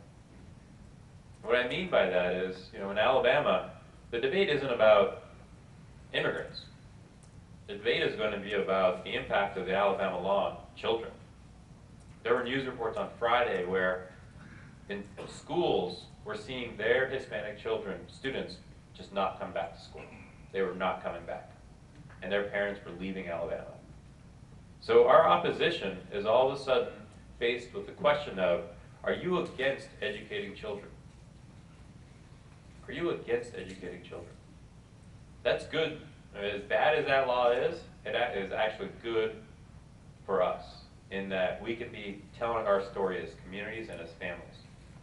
And this, the opportunity is also around how do we talk about any religion's ability to practice? Any religion, whether it's Islam, Catholicism, Christianity, Judaism, any of these religions. And I think some of the coalition building that we've talked about is so important to our ability to tell the story, not only about Islam, but any religion's ability and right to practice. So our opposition is an uncomfortable place because there is a division within the extreme right. There's a division because they see that what the extreme right is doing is taking the country and I think the Republican Party down a very scary path. So how do we help them have this debate? Help Republicans and even some Democrats have this debate about who we are as a country. Because I believe that regardless of who we are as an individual, what we may practice as a religion, where we may live, we do believe in our fundamental values as a nation of freedom, of justice, and of liberty. So what do we do with this? What are our next steps? No, like I said at the beginning, no change happens without the political power of the community, of our community, growing every single day. And it takes an incredible amount of work, especially in this tough time, to do that. But there has to be a focus on organizing the base of the Arab American community to be increasingly powerful at the local level, at the state level, and then at the national level. I think with that political power, we can engage candidates, whether they're Democrat or Republican, and be able to tell our story as a community of our contributions socially, economically, why the Arab American community is so important to the state of Michigan or any state or any community in this country, why the Arab American community is important to the nation overall. So that political power starts with the base. It needs to be communicated to members of Congress and policymakers, and then we get into the area of building our alliances. And we're not going to win, and I was going to say it again, we're not going to win just because we're strong on our own. We're going to win because we're standing with strength. So that's what I want to really leave this conversation with, is that it's our own power, it's our own strength, it's our ability to stand strongly with others, and at the end of the day, it comes down to courage. Because for anybody to advocate for themselves and their own communities, it takes an incredible amount of courage. So when you walk into your city councilor, state rep, state senator, member of Congress, their office, and tell your story about who you are and who your community is, it takes an incredible amount of courage. And myself as an advocate in DC, I have the easiest job in the world. Because my job is to help others tell their story. My job is not to tell my story. Your job is to tell your story.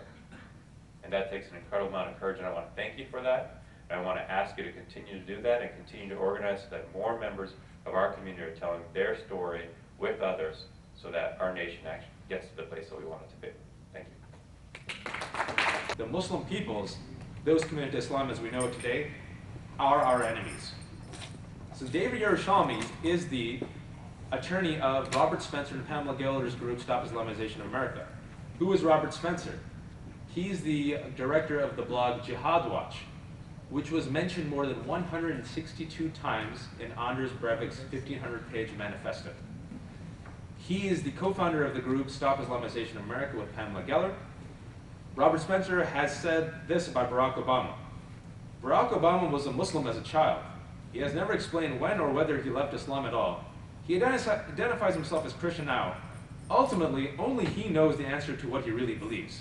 But certainly, his public policies and his behavior are consistent with his being a committed and convinced Muslim.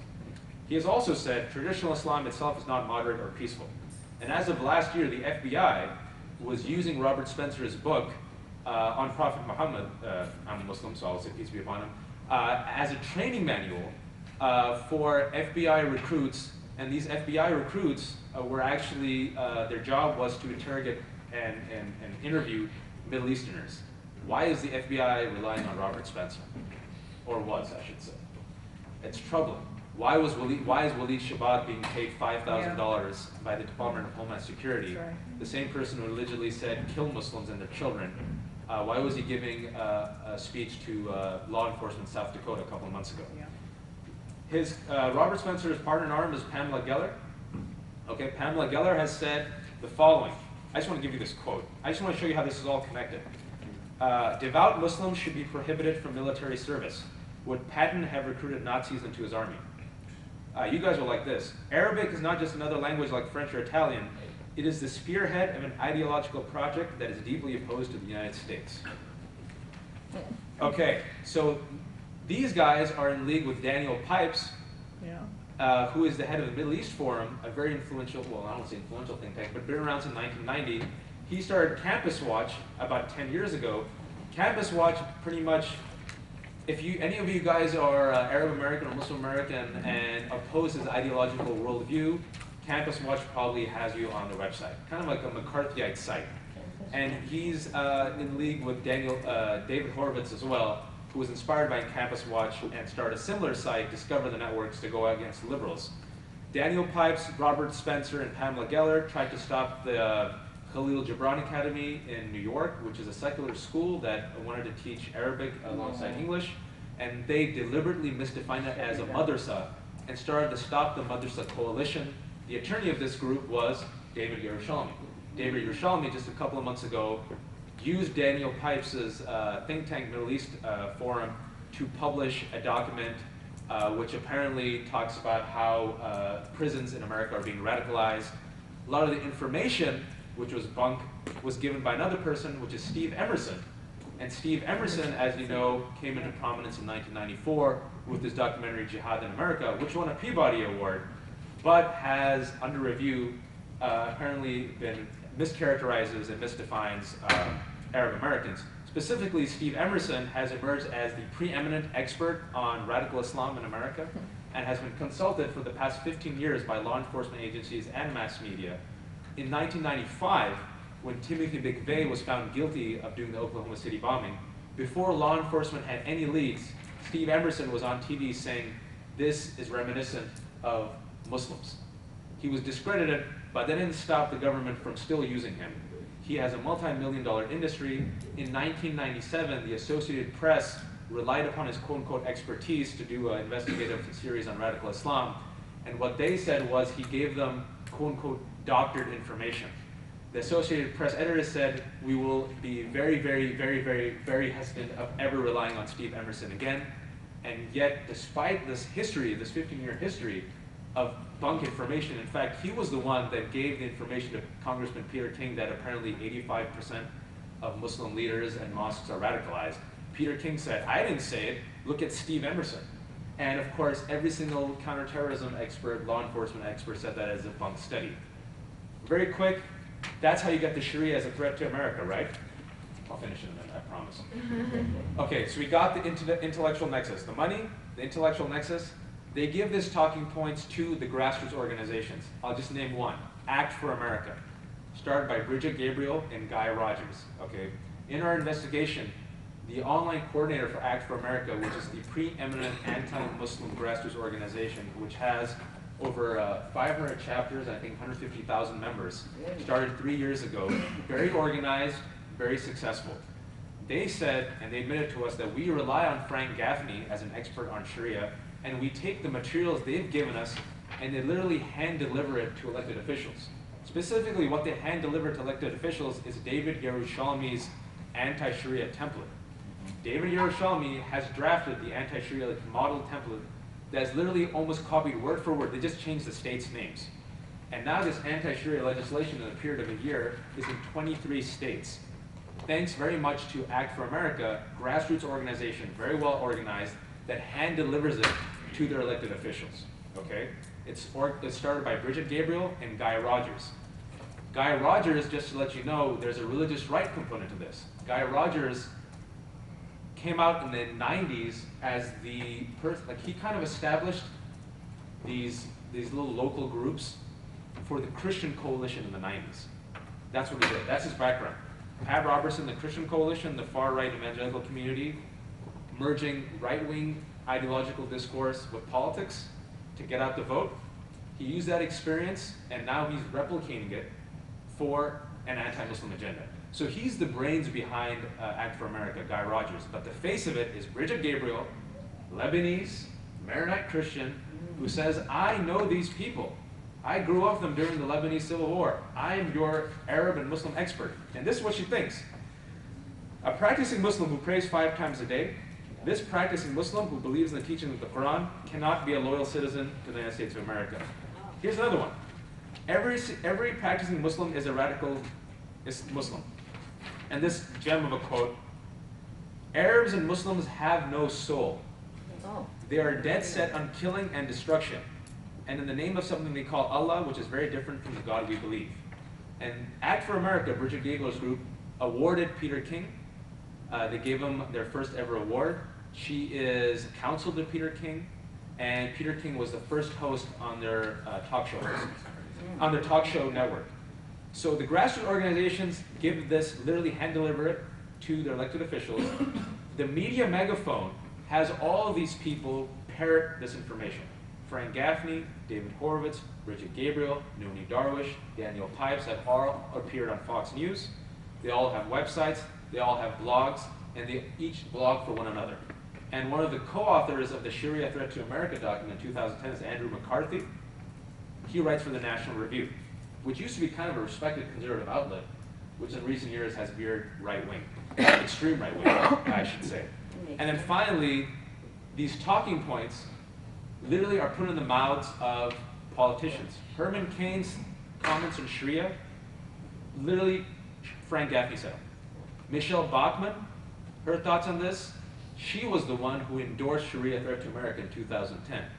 Alan West, Congressman Alan West, keep an eye out on him. He's from Florida, Tea Party candidate. He has called Frank Gaffney his mentor. He has said Islam is the enemy. He has called Geert Wilders, probably the world's most notorious Islamophobe from Netherlands, one who calls for the banning of Muslim immigration, ban on the Quran and ban on the mosques, as a fellow comrade. And Bridget Gabriel's group, Act for America, called Congressman West to give a keynote speech at their annual conference last year. Just to show you how connected this is. And by the way, Pamela Geller calls Geert Wilders her hero. And Geert Wilders says Pamela Geller is his hero. And Geert Wilders was just invited 3 months ago by two major grassroots organizations, Tennessee Freedom Coalition and Tennessee Eagle Forum, to give a speech to 3,000 people at Cornerstone Megachurch, where he got a standing ovation. And the speech, which was an anti-Muslim, anti-Arab, anti-Islam screed, which you should probably read, it's online, it's frightening. It was distilled into talking points by David Horowitz on his blog. And so basically, I want to end it there, and I want to say the results. I mean, I depressed you enough. But number one, look, we know the names, we know the players, we've seen how they've originated two campaigns, the Sharia campaign and the Ground Zero Mosque campaign. We know that the money behind it, we've outed the funding. So what's really helpful here, moving forward, is we know the names, we know the players. We can marginalize them. And we are marginalizing them. I want to show you some positive results just in 1 month. The report was released 1 month ago. Here's some positive results I want to share with you. The week the report came out, a couple of days before, our legal team sent out to all the funders, there were 8 funders, we listed 7, there were once 8, and said, this report's coming out, do you have any comment? One of the funders, who contributed about $1.3 million to the Islamophobia Network, said, I'm horrified to know that my money is going to this. Take my name out, and I can assure you my money's out. Already there was a stealth victory. $1.3 million got squashed. The day the report came out, one of the board, I can't mention the name of the organization mentioned, one of the 7 funders, a guy who sits on the board, called us, and he said, I was so looking forward to see who funds the Islamophobia Network. I read Talking Point Memo and all these progressive outlets, and then I saw my name, and I'm horrified. Please take my name out. I don't believe in any of this stuff. I hate David Horowitz and what he does. And we said, listen, man, your name's out there. These are publicly available documents. Now that you know that your organization funds this, what are you going to do? What are you going to do? Outreach. The report has gone horizontal and vertical. What do I mean by horizontal? Last time I checked, which was a couple of days ago, the report, a think tank report, has over 5,000 Facebook shares. When was the last time a think tank report had 5,000 Facebook shares? 18-year-old high school kids and college kids telling your friend, hey, read this. And I want to assure you people that we put this online on purpose. This is online. Please share it widely. It's gone wide, and every day now we're getting people telling us, we read the report, we read the report. And I'm talking about people you would never expect. And we have allies. A lot of times Muslim Americans and Arab Americans, we think conspiratorial and we think everyone hates us. That's not true. There are people who are disgusted by what's happening in America. Irish Catholics get it. The first people to come out and reach our hand out to us are Japanese Americans. They get it. Jewish Americans, they get it. And you have people who, in counterterrorism and national security, who get it. All right? Vertical. People in the government are paying attention. I can't give you names, but we've had meetings where they're like, hey, we can't talk about this right now, but this is going up. People are reading this. Foundations these people give money through these foundations. There was a conference last week in California. They get it. They're like, hey guys, this report came out. What's up? Is this legit? They're asking about it. Allies, all right? Believe it or not, conservatives and Republicans, not all of them think the same. And I want to mention this real quick. The Islamophobia Network is trying to hit back against us. Apparently Matt Duss is Hassan al-Banna's right-hand man, right? And apparently I've been called a man of hate, and they've called me a water boy for jihad, which is very insulting because I would like to be called at least waterman, or more like maitre d', sous chef, like water boy for jihad. It's so insulting. But if that's the best they can do, they have been utterly unable to discredit the report. So they've engaged in smear campaigns against myself, Duss, and other co-authors, but they can't attack the report. They can't, because we use original sources. We use their own words against them. And you make a mistake once, fine, twice, fine, but years and years of it, you can't. There are Republicans and conservatives who are horrified that this element has tried to hijack the Republican Party, and they're horrified that this element has infiltrated the conservative movement, and they're now trying to figure out how to vomit them out. Okay, now there's a 2012 election coming up, and they want help, because when it comes to politics, well, you know, no one wants to go against their own party, but you have allies there, find them out. And finally, US history, look, this has happened before, but eventually America always refines its moral compass. It always happens. And eventually people wake up and say enough is enough, and eventually Americans wake up and say, you know what, we don't want to turn against our fellow Americans, and we don't scapegoat, and we don't divide against religious and ethnic lines. And have faith in your fellow Americans. But at the same time, we want them to find their moral compass now. Because I don't believe that every group has to be scapegoated and harassed and to suffer. We've learned from the mistakes from the past, you know? And I'm very confident that these people who are deliberately spreading fear for the sake of money and or ideological agenda, I'm very confident very soon they will be the villains of our children's history books. And I've said too much, so thank you.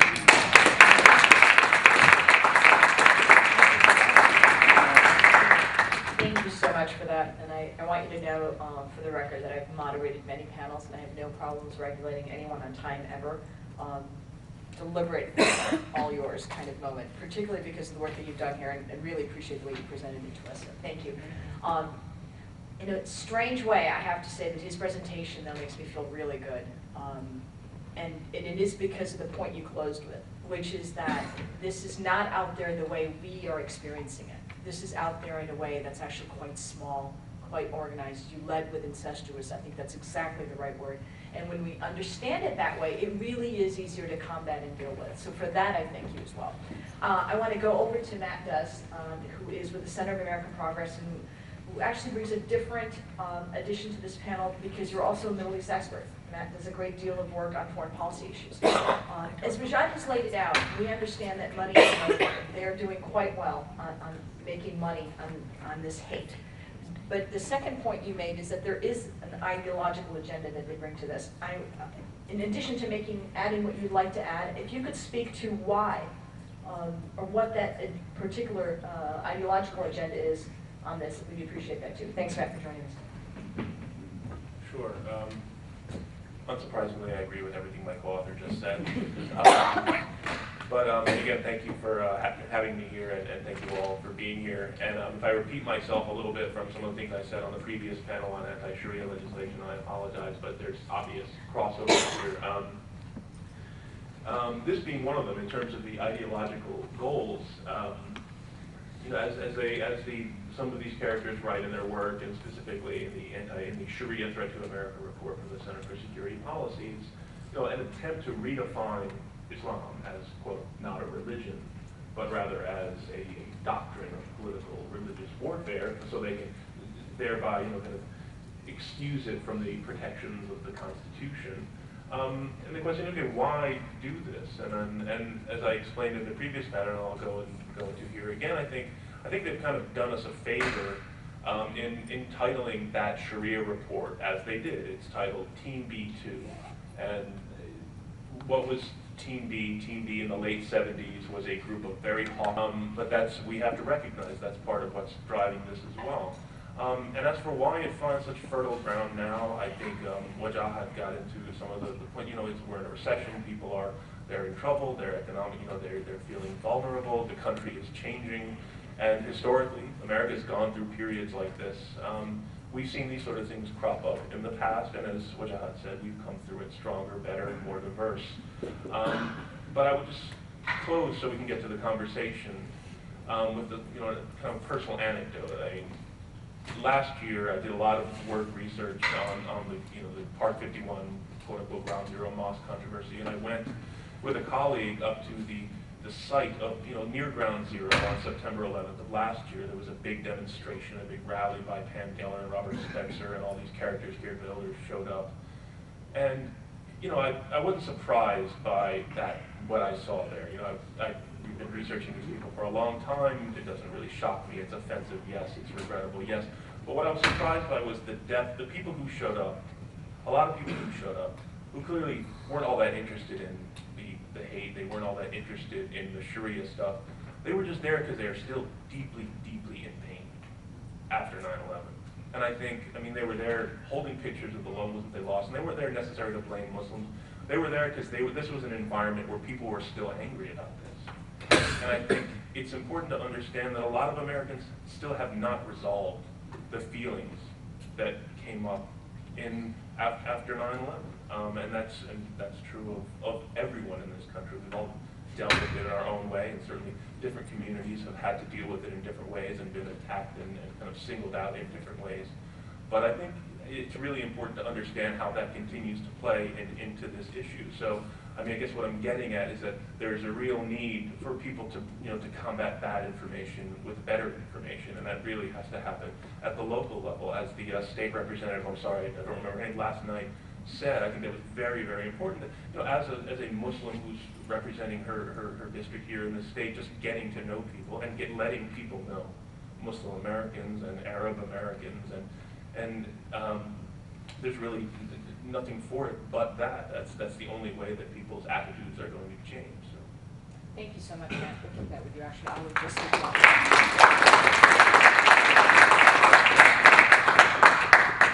I opened up my remarks with the context. In fact, I called this session the politics of exclusion, using the terminology that we adopted in the 1980s. Because of the point that Matt just made, and I just want to reemphasize that. When you take the zero-sum approach to politics this way, this is part of what drives this agenda. And it's important for us to note that as we do our political organizing work, as we do our policy work. It's easy to reject this when it's put in the context as it was presented. And it's easy to understand it when we understand why it's happening. So this really does give us an opportunity to take this on and defeat it, I think, in a way that's going to be, as he said, they're going to be marginalized. They're going to be the ones called out for what they're doing. So I want to open this up to the Q&A. We'd very much like to hear from you. Let's start right here. Okay. I would like to have all my friends and relatives and people I know to read this. But if I give this to them, it's too big for them to start reading it interested in.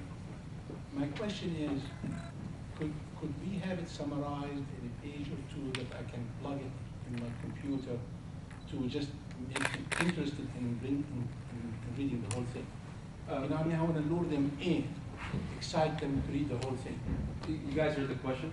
Yes. Okay, we anticipated that because this is a behemoth 135-page report.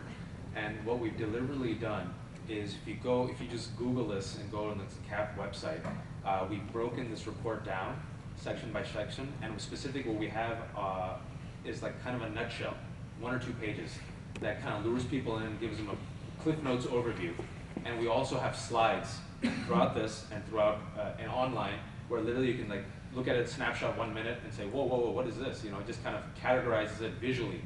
And if they're interested in reading, they could go section by section and essentially read it. And also what we've done is, specifically in the past month, myself and the co-authors, what we have done is have summarized the basic 135 pages into 1 to 2 page op-eds. So I did one for The Guardian, which went around a lot.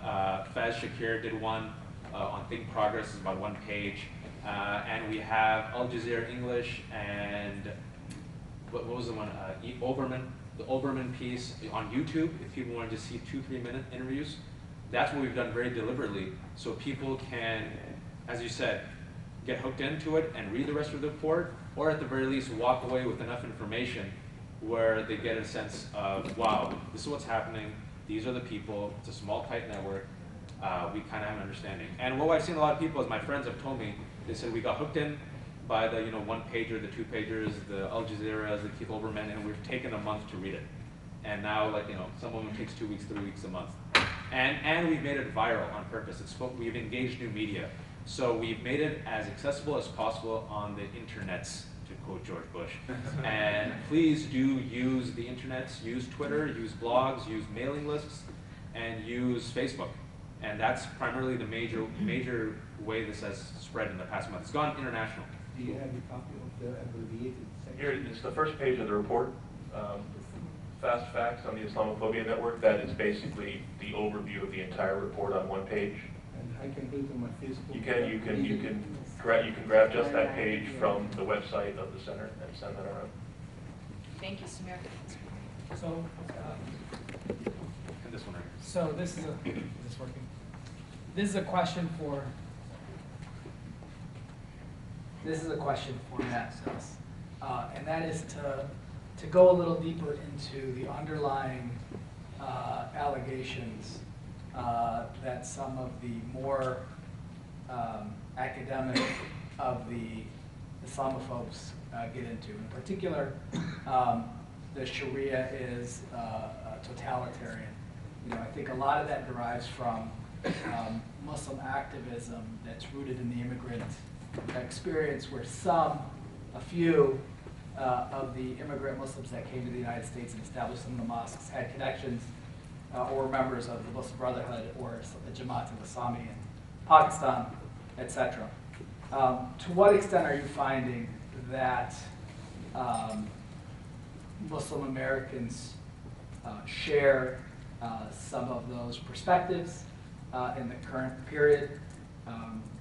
And where do you think the policymakers are on that particular issue, in particular in law enforcement? Well, you referenced the connections that early founders of the American Muslim groups had, and I think there's this, this document, this Muslim Brotherhood document, this letter from the early 90s, that has, many of you are probably aware of. It's done an enormous amount of work.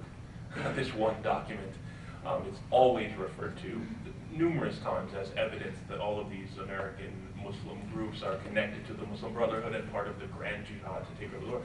And it's really funny because, well, it's not funny, but it's revealing, because the piece is written, first of all, saying, wouldn't it be great if all of these groups could work together, which seems to imply that they are not in fact working together, but also as if any of you ever had to write a fundraising pitch, you recognize the sort of language. It's in fact a fundraising pitch by a, I think we can call him an extremist activist here from the United States, trying to raise money and, kind of play up how great everything is going for the effort here in the United States.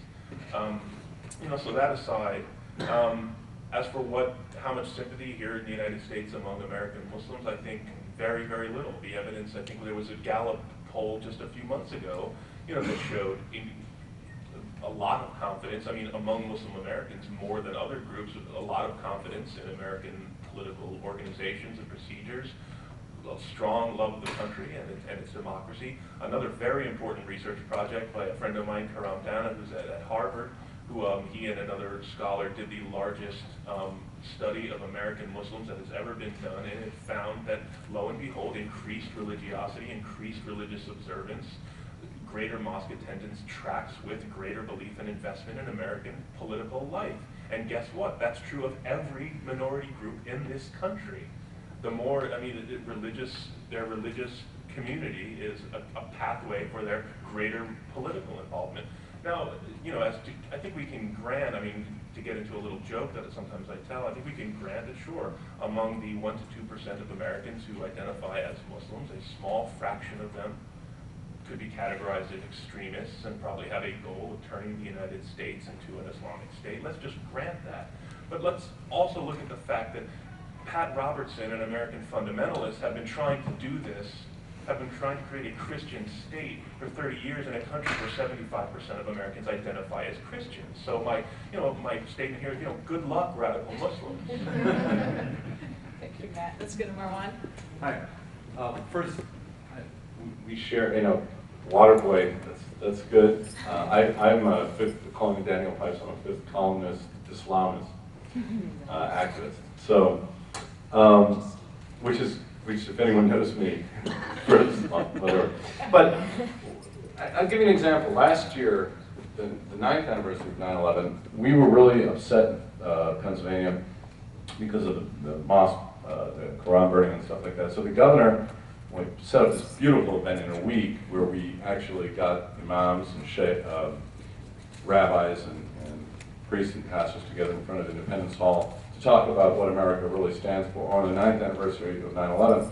And it was going to be broadcast at the same time the burning was going to be broadcast. So Chris Matthews was there, it was all set up.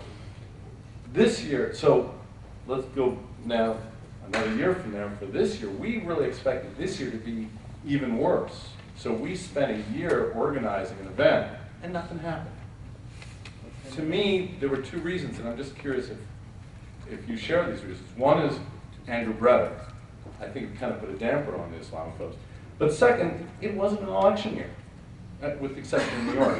It really wasn't an election year. There was no elections going on. And to me, that demonstrated how this Islamophobia network can be turned on and off depending on the political climate. So I'm just curious if you saw something similar, or Was my fifth columnist Islamist view just unique? No, I mean, real quick, that's a astute observation when it came to the reaction to the Anders Breivik and the Norwegian master, because that really has put kind of a temporary damper on the network, because they've kind of put themselves in a hole, and specifically a major Islamophobia website, Gates of Vienna, for the first time ever in response to the Anders Breivik massacre, like just took a small hiatus. When it comes to elections, let's not forget that the Part 51 controversy, the Ground Zero Mosque controversy of 2010, conveniently happened 3 months before the midterm elections of 2010. And the coalition against Ground Zero, the website stop911mosque.com, guess, by the way, take a guess who bought that website domain, who funds it? Frank Gaffney's Center for Security Policy. If you look at that website, it gives you the entire coalition of people who've signed on it. A lot of them are elected officials. And for them, they did use it, some of them aggressively, some of them a little bit passively. They used that issue to galvanize funds and voter base for the midterm 2010 elections. So yes, I think when it comes to the dampening aspect, this Norway massacre incident has dampened them temporarily. That doesn't mean they're still not active. They are very active. And you better believe that they're going to make a pitch, I think, in 2012. It's already been seen with 2012 Republican presidential candidates. Right, and I think it remains to be seen how serious it'll be taken among the actual candidate who makes it. I think Mitt Romney, I think, didn't get quite enough credit for how just quickly he slapped down the Sharia question in the first presidential debate. I mean, it came up, and Gingrich said his thing, and Herman Cain said his thing, and Romney just simply dismissed it. He was like, no, of course not. We're under no danger of Sharia law. But as far as it being seized as sort of a kind of coded identifier among right-wing politicians, I think right here in this state, we've got State Representative Ajima, who took this up. It seems to have been killed, thankfully, in committee, but it sort of served its purpose for him. He's considering, from what I understand, a run for Congress, and he has now effectively put himself on the map as a standard bearer for this thing. So I wouldn't be surprised if all of a sudden lots of money show up in his campaign coffers, or somehow he gets support from out of state. It's just, yeah, it's a useful tool for this. I think it's also important to note Governor Chris Christie from New Jersey, instead of joining that crowd, made a point of backing away from this. So there are examples where if you're a serious politician, you're going to look at this and go, I'm not sure this actually works. Let's go here, and then we'll come back to Linda and Norm. 2 points. Thank you, again, which I have a loud enough voice, I think, carry. Thank you for connecting the dots with Islamophobia. But I wanted to share with the group how insidious these folks, particularly David Horowitz, works. I was a student as well as a professor at USC, University of Southern California. I get at least weekly bombardments from our friend David Horowitz. Finally it stopped, I think, maybe because USC labeled as spam, probably, hopefully. But number 2, you forget culture, the real cultural validator, which is back, which actually traces its roots back in the 90s, is it Hershey Ali? Yes. And what makes her and her connection, being MP, or one of the MPs in the Dutch Parliament, who also was aligned with Pim Fortuny, who was, this is kind of against his self-interest. He was gay, but right-wing like Le Pen and like Geert Wilders. And what makes this particularly insidious when folks like Hershey Ali, they get actually asked by Bill Maher and by people which their audience are really more center to left or more left. And so folks think, oh, she's okay, So these other characters like Bridget Gabriel and Nomi Darwish, they're laughable. I mean, if you're, somewhat average intelligence and see that and put everything together. But what's very scary is when they have someone like Hershey Ali and you have people left actually listening to her and actually nodding. And they'll be left on other issues, but they're not on Islamophobia.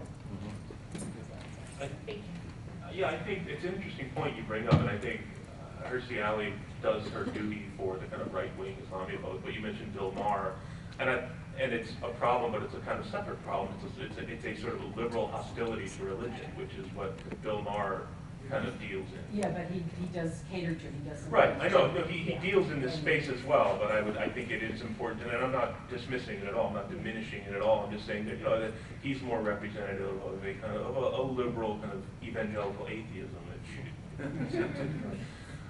so yeah, but right, he does use her, and he has her on to talk about these things in service of his. Yeah, if you don't know her background though, right. And don't to connect the points like Wajahat does, then you think, oh, that's cool, she's great, he must think she's someone to listen to. But the only other point I've got is his politics on Arab-Israeli conflicts are consistent with this. But he's been shutting up on that.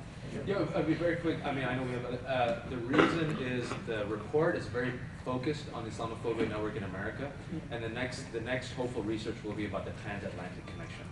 That's the reason why we didn't mention Irish. But she's American now, her Shelley's over here. That's the only reason. I think we cut you off, so I want to give you, you're good? No. Okay, Linda. So my question, my voice is very loud, but I guess it's not working. So my question is, I think that there's also, so the Islamophobes are funded $43 million, they have this industry going, right? So it's all about the money.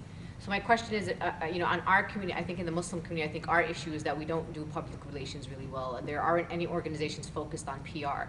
So how do we figure out how to funnel some money into the area of public relations, which is really what our community lacks, is public relations? Like, how do we convince people in our community that PR is where we need to go, campaigns on, it doesn't have to be the Islamist peace campaign, but how do we really fund money into combating this industry?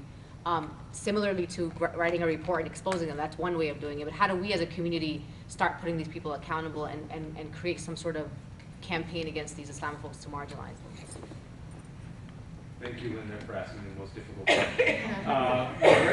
Very quick, look. Muslim Americans have $170 billion of disposable income. We have a lot of money, and pardon me for putting our community on blast for a second, but instead of buying the third Mercedes, you have your first Mercedes, everyone thinks you've made it the American dream, awesome. Buy the second one, that's great. Instead of buying the third Mercedes, what you should do is, I think this is what's happening, this is what's encouraging. I was just talking to someone right before, I think it was Mazen, no, it was right next to you. What's your name again? Saeed. It was 10 years ago when I was writing the play and engaging in cultural diplomacy, which is kind of exactly what Linda was talking about. The uncles from our community openly mocked me and laughed at my face, which is awesome because that's how they do it. At least they didn't do it behind my back. And what they said specifically is, I'll do a Desi accent. They're like, why don't you do something useful like protest?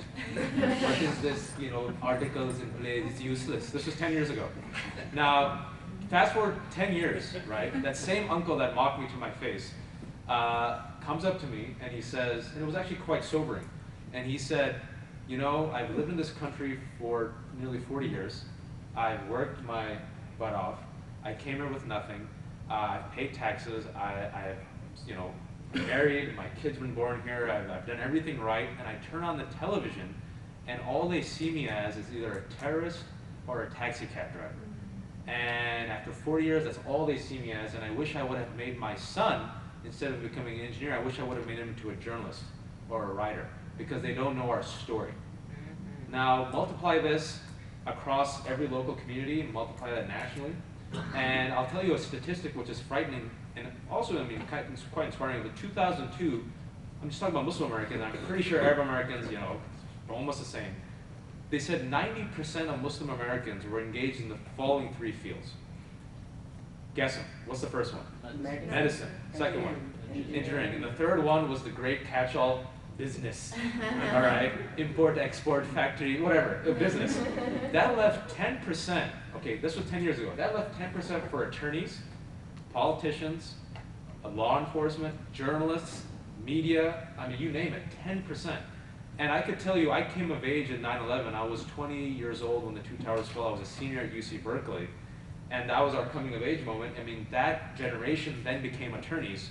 And now the new generation we see is, it's becoming a little bit more acceptable for journalists to emerge from communities, for comedians, for people like Matt Duss to work at think tanks, for people to work in community engagement, for people to work in law enforcement, for people to be 9/11 first responders.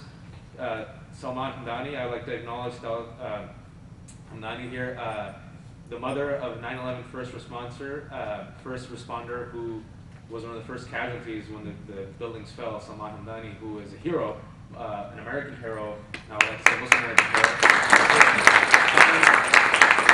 whose story you should read. It's, Talat Hamdani's story is brilliantly, she tells her own story in this book that was just released 2 weeks ago called Patriot Acts by Voice of Witness. It's a list of 13 narratives of Americans who suffered post 9/11 injustices, and she tells the story of her son. And so, first and foremost, real quick, families have to encourage their children who have talent to go forth and do this. Not everyone's meant to be a doctor or an engineer. The great tragedy of our communities is, I always ask my friends, we could have lost the next Rumi to be the next Cisco engineer. Who is the #1 best-selling poet in America right now? Rumi. All right, whenever someone says anything bad about Islam, I'm going, well, at least we got Rumi.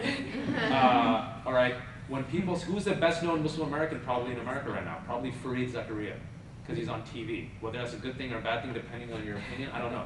Muhammad Ali, sportsman, cultural diplomat to the world. Hip-hop artist, cultural ambassador, Lupe Fiasco. Yeah. All right, #1 album, and dropped #1, and he's openly Muslim. One of the best-loved comedians, Dave Chappelle, right, Muslim American. And you see Arab American comedy tour. You see Ahmed, you see Dean Obeidullah, who's on CNN all the time, Iranian American Maz Jobrani.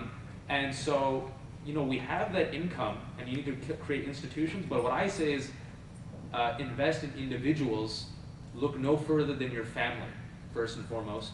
Look no further than your community, because in your family, in your community, can be the next cultural ambassador to not only America, but to the world, who can tell the Arab American and Muslim American story. And very quick, 62% of Americans say they don't know a Muslim. They say they don't know a Muslim. The Arab American and or the Muslim American narrative does not exist. People do not know. And I'll end on this point is research. This summer I'm working on research, but this research has shown the following. Most Americans say they don't know anything about Arabs or Muslims, but they say they want to know more. This is very encouraging, #1. #2, they say, we think things will get better. That means people are optimistic, okay? 3, they tested messages and messengers. What would be messages that will give you a positive perception of Arabs and Muslims? This is what they said. The origin story, the immigrant story of how Arabs and Muslims came here. When people hear that, they go, oh, my father from Italy came the same way. Oh, to pursue the American dream. Common sense stuff that we take for granted, people don't know. Also, stories about Salman Hamdani, first responder, Muslim Americans in law enforcement, Muslim Americans who are firefighters. Americans go, oh yeah, they're protecting us. Also this, let's attack terrorists and not Muslims, our fellow neighbors. People go, oh yeah, good point. I mean, to us it's common sense, right? But when you say that to people, they go, oh yeah, good point. Not all Muslims are terrorists. Not all Arabs are terrorists. They're all fellow Americans. They're our students. They're our employers. They're our employees. And also, they're our allies. And finally, here's a point that I want to mention, is the story of the Arab Spring. Research has shown that Americans finally find a favorable opinion of Arab Americans and Arabs based on what they've seen on the news about the Arab Spring. Oh, they like democracy. That's cool. Who tells this story? If you don't tell your story will be told to you by others. And usually it's told by others with an agenda. So we need to empower our storytellers. I've talked too much, I'm sorry. Thank you, Michelle. We've got time for just one more question, then we have to wrap up. Thank you so much. Thank you. You mentioned some of the more notorious Islamophobes, but I can't but help but think in my line of work that certain mainstream Jewish organizations like the Anti-Defamation League, the American Jewish Committee, have also over the years propagated the so-called, we're all part of the Muslim Brotherhood Network. They've also given a platform and enabled certain people like Hirsi Ali, like Irshad Menji, some of the enablers like Zuti Jasser. They've also been propped up post 9/11 by these two groups in particular within the mainstream Jewish community. So my question is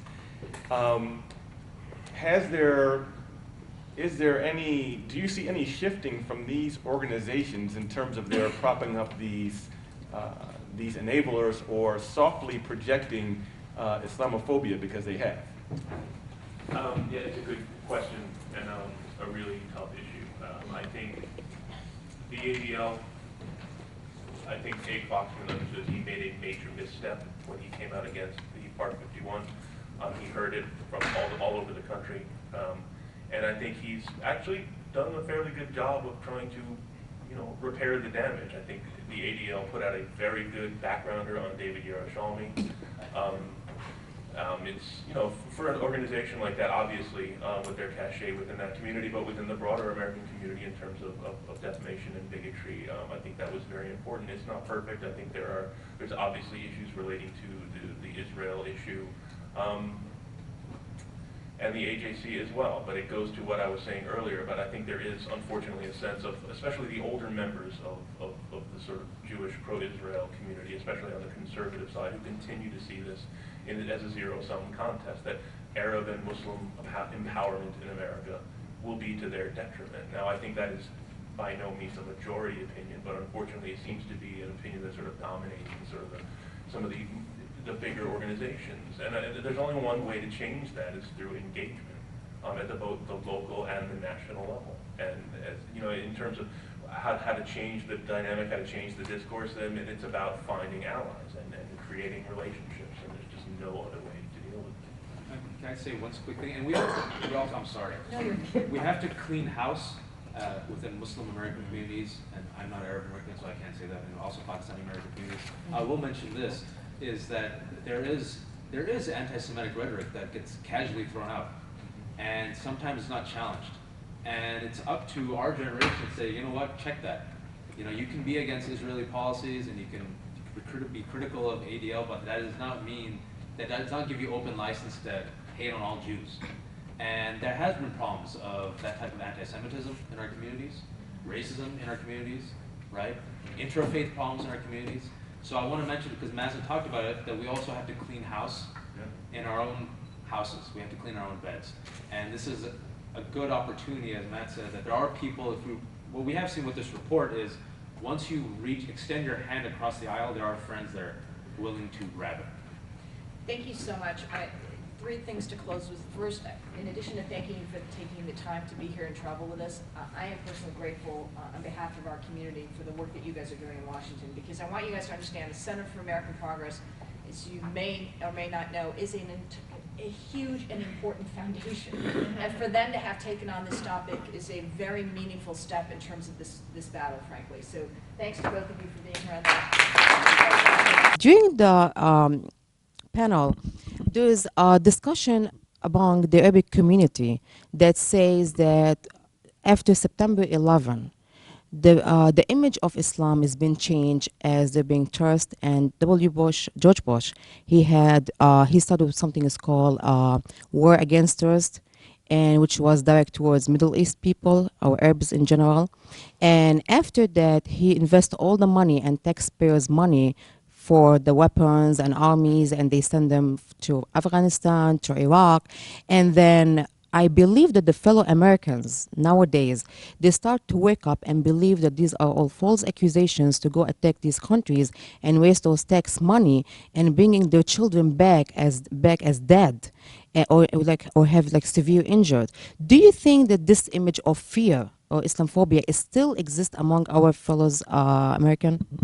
I mean, well, first of all, yes, after 9/11, there was a lot of fear directed toward Muslims and Arabs. But I would just take issue with, when you talk about George W. Bush, I think President George W. Bush, for all of his faults, was, to his credit, very clear from the day after 9/11 that this was not a war against Islam. It was not a war, certainly, against American Muslims. He made very clear numerous times that American Muslims were part of America. They were Americans just like we all are.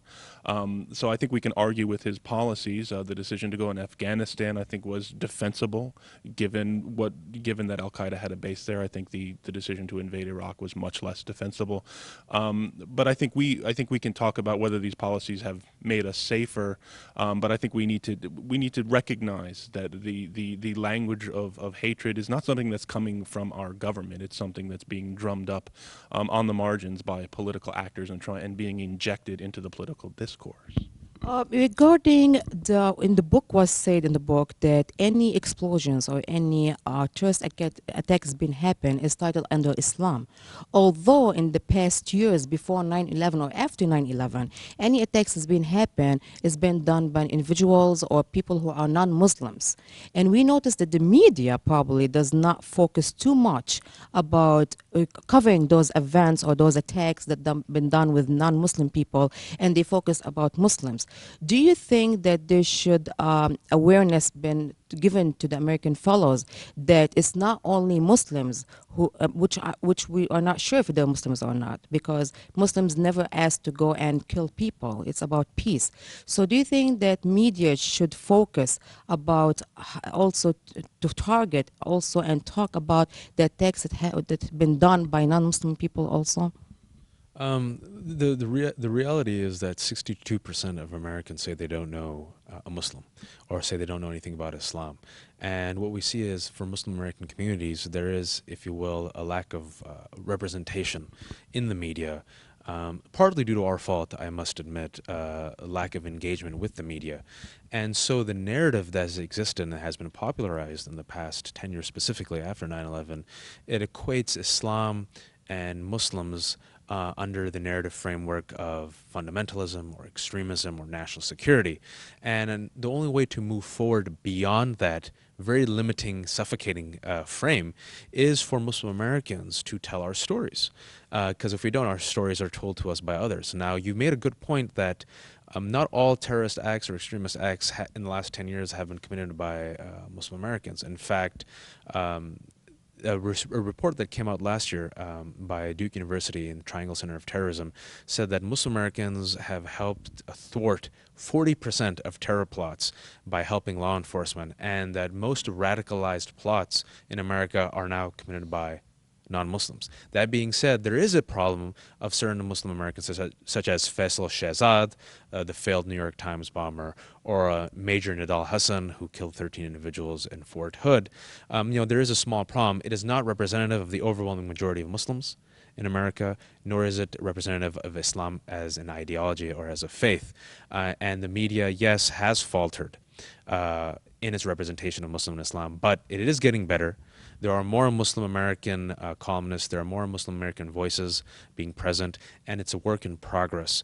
And it will take engagement. It will take proactive engagement. It will take Muslim Americans specifically to stop being spectators and to start becoming participants, to tell exactly what you're saying, that, hey, our religion is peaceful, and overwhelming majority of Muslim Americans are loyal, and overwhelming majority of Muslims renounce terrorism, as evidenced by all the surveys and the statistics. And it's a work in progress, but we're getting there. But the issue with the Arab Muslims, which I noticed because I'm a journalist also, a big journalist, and I'm working with the media, and I noticed that they have an issue that any Muslim organization, especially if it's political organization, they've been watched by the intelligence, and they are scared to invest or put money in any kind of this project for this kind of awareness. How can we encourage them to move forward and try to talk about Islam, because we do not see the American media is covering these events, or at least be involved to let people to be aware what's Islam all about. So does Islam, Arabic organization is enough to spread the word, or the media, the American media has to be involved? Yeah, clearly you have to engage the media whenever possible. I think there are tools to do that that have just not existed before. Available social networking tools, the web provides all kinds of opportunities, I think, for American Muslims and for Arab Americans to engage the broader public with more positive messages about their faith. What about you? I mean, exactly. Without engagement, you'll keep being on the sidelines as a spectator, and you'll be a spectator seeing the train move forward, and we want to be on the train steering it towards a moderate path. You're right, there is a massive trust deficit that has developed within Arab and Muslim American communities and law enforcement, and Arab and Muslim American communities and the media, based on exactly what you said. The lack of information, lack of trust, suspicion, doubt, and so forth. But What are you going to do about it? You can sit on the sideline and whine and complain, or, as Matt said, you can engage. And we've seen that what's happened to Muslims and Arab Americans, it's a repeat, it's a remake. This has happened before in American history to Jewish Americans, to Irish Catholics, to Japanese Americans, to African Americans. And the only way to overcome this hurdle of ignorance is to be proactive, is to engage, and is to use new media and the blogs and effective forms of journalism to tell our stories. Regarding the book which is published, The Fear, I think we have a copy over here. Can you please give us like very quick explanation why this book was published? I think over the last few years, we've seen a real upsurge in anti-Muslim activism, things being said about the Islamic faith, about Sharia law, attacks on American Muslim organizations. And we wanted to investigate where this was coming from, how this was getting traction, what was the money behind it. And we found out that it's a substantial amount of money, over $40 million from a number of foundations and organizations, but still being driven by a fairly small number of experts and activists who were, exploiting a lack of knowledge among the American public, making connections with certain political figures in order to push their message with the help of a very compliant media. The scholars who've been picked to write this book or who put this book together, how they've been chosen? This is from the Center for American Progress, and primarily Eli Clifton, Matthew Duss, who's co-authors by my side, Lee Fang, Scott Kais, and Fez Shakir. They work with the Center for American Progress.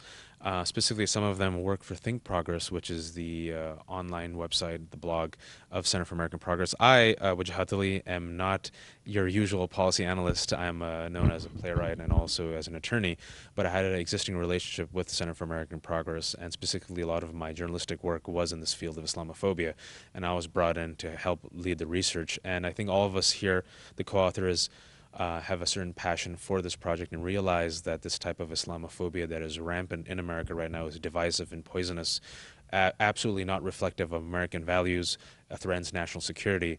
And we realized through our research that, number one, it is a very small group that is funded to the tune of $42.6 million, and that I think is very encouraging, because if we marginalize these people by exposing them, as we do in the report, and if we take away their funding, we can change the discourse, we can change the rhetoric, we can change the image of Muslims and Islam in America, and we could help push this country back towards a moderate course. As a last statement, what would you like to give like advice or like recommendation to our Arab Muslim to be involved in the legal system and be part of it? Well, I think, as I said before, it just takes, there's a real deficit of knowledge among, I think, the non-Muslim community in America. As Wajah had said, many Americans have never met a Muslim. Their engagement with the Islamic faith is what they see on television, and that's not very good. So I think just becoming more engaged in the broader culture, writing more, creating more relationships between organizations is really the only way that you're going to change these sorts of perceptions and thereby change the discourse. And what do you think about, what you would like to give an advice for also the young generation which is coming? Should we encourage them to be involved also in the legal system? First and foremost, have faith in your fellow Americans and be hopeful. Things will get better. This has happened before.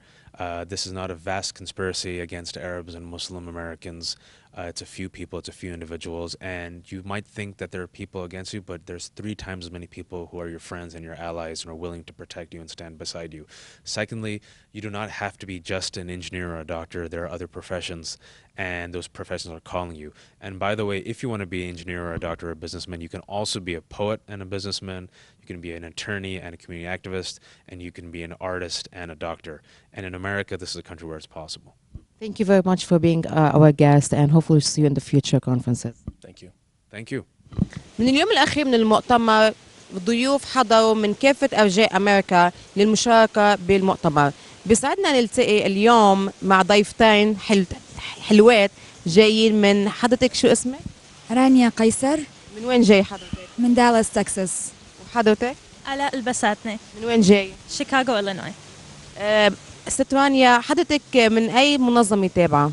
أنا من الكواليشن فور فري سوريا in Dallas, Texas. وحضرتك؟ Syrian Rising Generation Movement. ست رانيا، المنظمة اللي أنت تابعة لها شو بتعمل بالضبط؟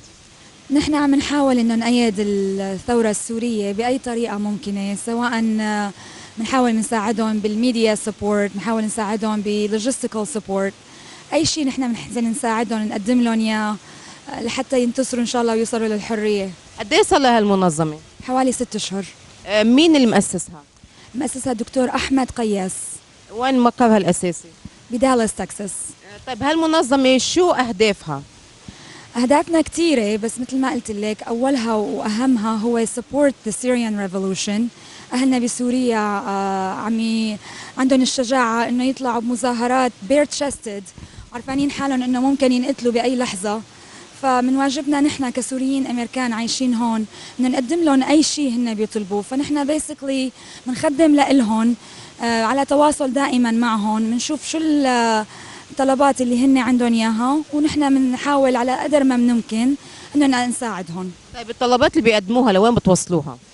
هلا معظم الامور اللي نحن بنساويها معهم هي humanitarian support، سواء كانت مثلا ميديا اوتريتش، انه نحن عم نحاول نعمل هون awareness بالولايات المتحده الامريكيه عن اللي عم يصير بسوريا، فبنعمل راليز وبنعمل تاون هول ميتينجز وبنعمل اوتريتش للجفرنرز للسيناتورز، بنعمل تويتر كامبينز، بنعمل فيسبوك كامبينز.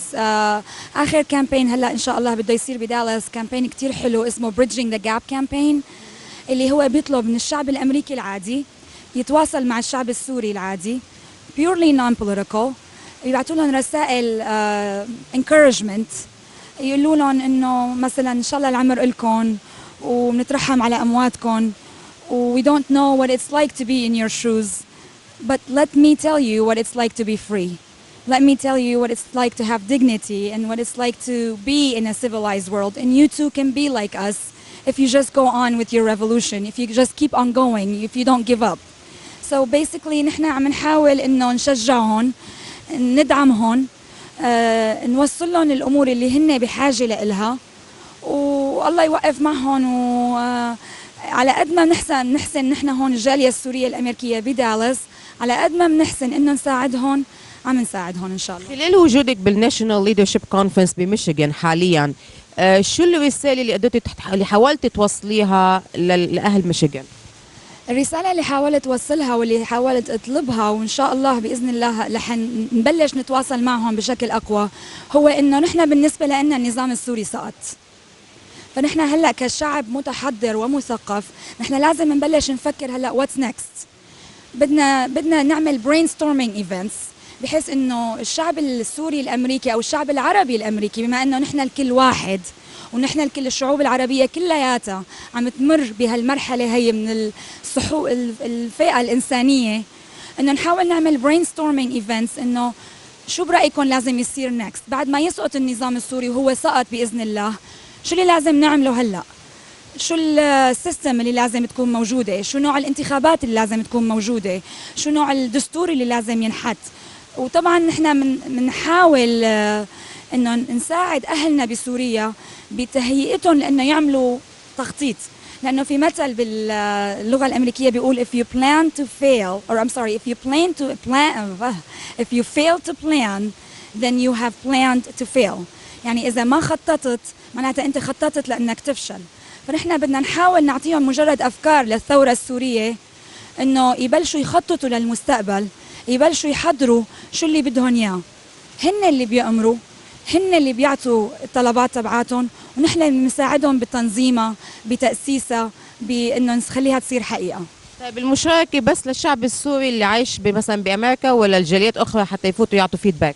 والله بنتمنى من الجاليات العربيه انه تدخل معنا. الشعب السوري من طول عمره بأيد كل الشعوب العربية، الشعب السوري من أقوى الشعوب اللي أيد القضية الفلسطينية، الشعب السوري من أقوى الشعوب اللي أيد مصر وليبيا والبحرين وكل هالشعوب هاي اللي عم تمرق بالثورات تبعيتها. فبنتمنى منهم انه يدخلوا معنا بثورتنا وانه ياخذوا الاوبورتونيتي انه نتحرر مع بعض. طيب حضرتك المنظمة شو بتعمل بالضبط؟ هي الفكرة بلشت كفيسبوك جروب بالأول للشباب السوريين بأمريكا وبالمهجر، إنه نحسهم إنه يشاركوا ويساعدوا على الثورة السورية، بحيث ما عندهم علم، فمنوعيهم سياسيا شو عم يصير على الأرض. بنحاول نجيب لهم متظاهرين بعمرهم يناقشوهم من جوا سوريا بحيث يربوا هالوعي ويحاولوا يساعدوا. امبارح المساء خلال المؤتمر المغلق عن سوريا كنت عم بتقولي انه يعني عن طريق سكايب كنت عم تسمعي المظاهرات، يعني what kind of media، شو نوع الميديا اللي بتستعملوها حتى تقدروا توصلوا رسالتكم؟ نحن أول شيء بناخذ الانفورميشن منهم، بنشوف على تواصل دائم، ما بننام عن جد. يعني عم يمر علينا أيام ما عم ننام بس ناخذ الأخبار، مظاهرات الأمن شلون عم يفوتوا المسلحين، الشبيحة اللي على الأساطيح اللي كامشين سلاح عليهم للمتظاهرين. فبناخذ هالانفورميشن دغري بنترجمها بنحطها على بنحاول نوصلها لصفحات الفيسبوك اللي هي بتوصلها للشعوب كلياتها. صفحة الفيسبوك تبع الثورة السورية ضد بشار الأسد عليها 500,000. الصفحة الإنجليزية عليها 22,000. ومنه بنبعت إيميلات، بنحاول دائما نتواصل مع الميديا، بنبعت لهم نشرات دائمة بإيميلات شو عم يصير أول بأول بالمتظاهرين بسوريا. طيب ردود الفعل الشعب بس من سوريا ولا كمان من امريكا ومن بلدان اخرى؟ بأي جهة؟ ردود الشعب اللي عم تحطوه انتم على الفيسبوك او الاحداث اللي عم بتصير، هل بس انه يعني they're adding their names هن بس مثلا من اللي عايشين بامريكا ولا كمان بسوريا ودول اخرى؟ لا هن من سوريا. الانفورميشن كلها اللي عم تطلع من سوريا. بس لمين عم توصل؟ مين عم يشارك فيها؟ مين عم يشارك فيها؟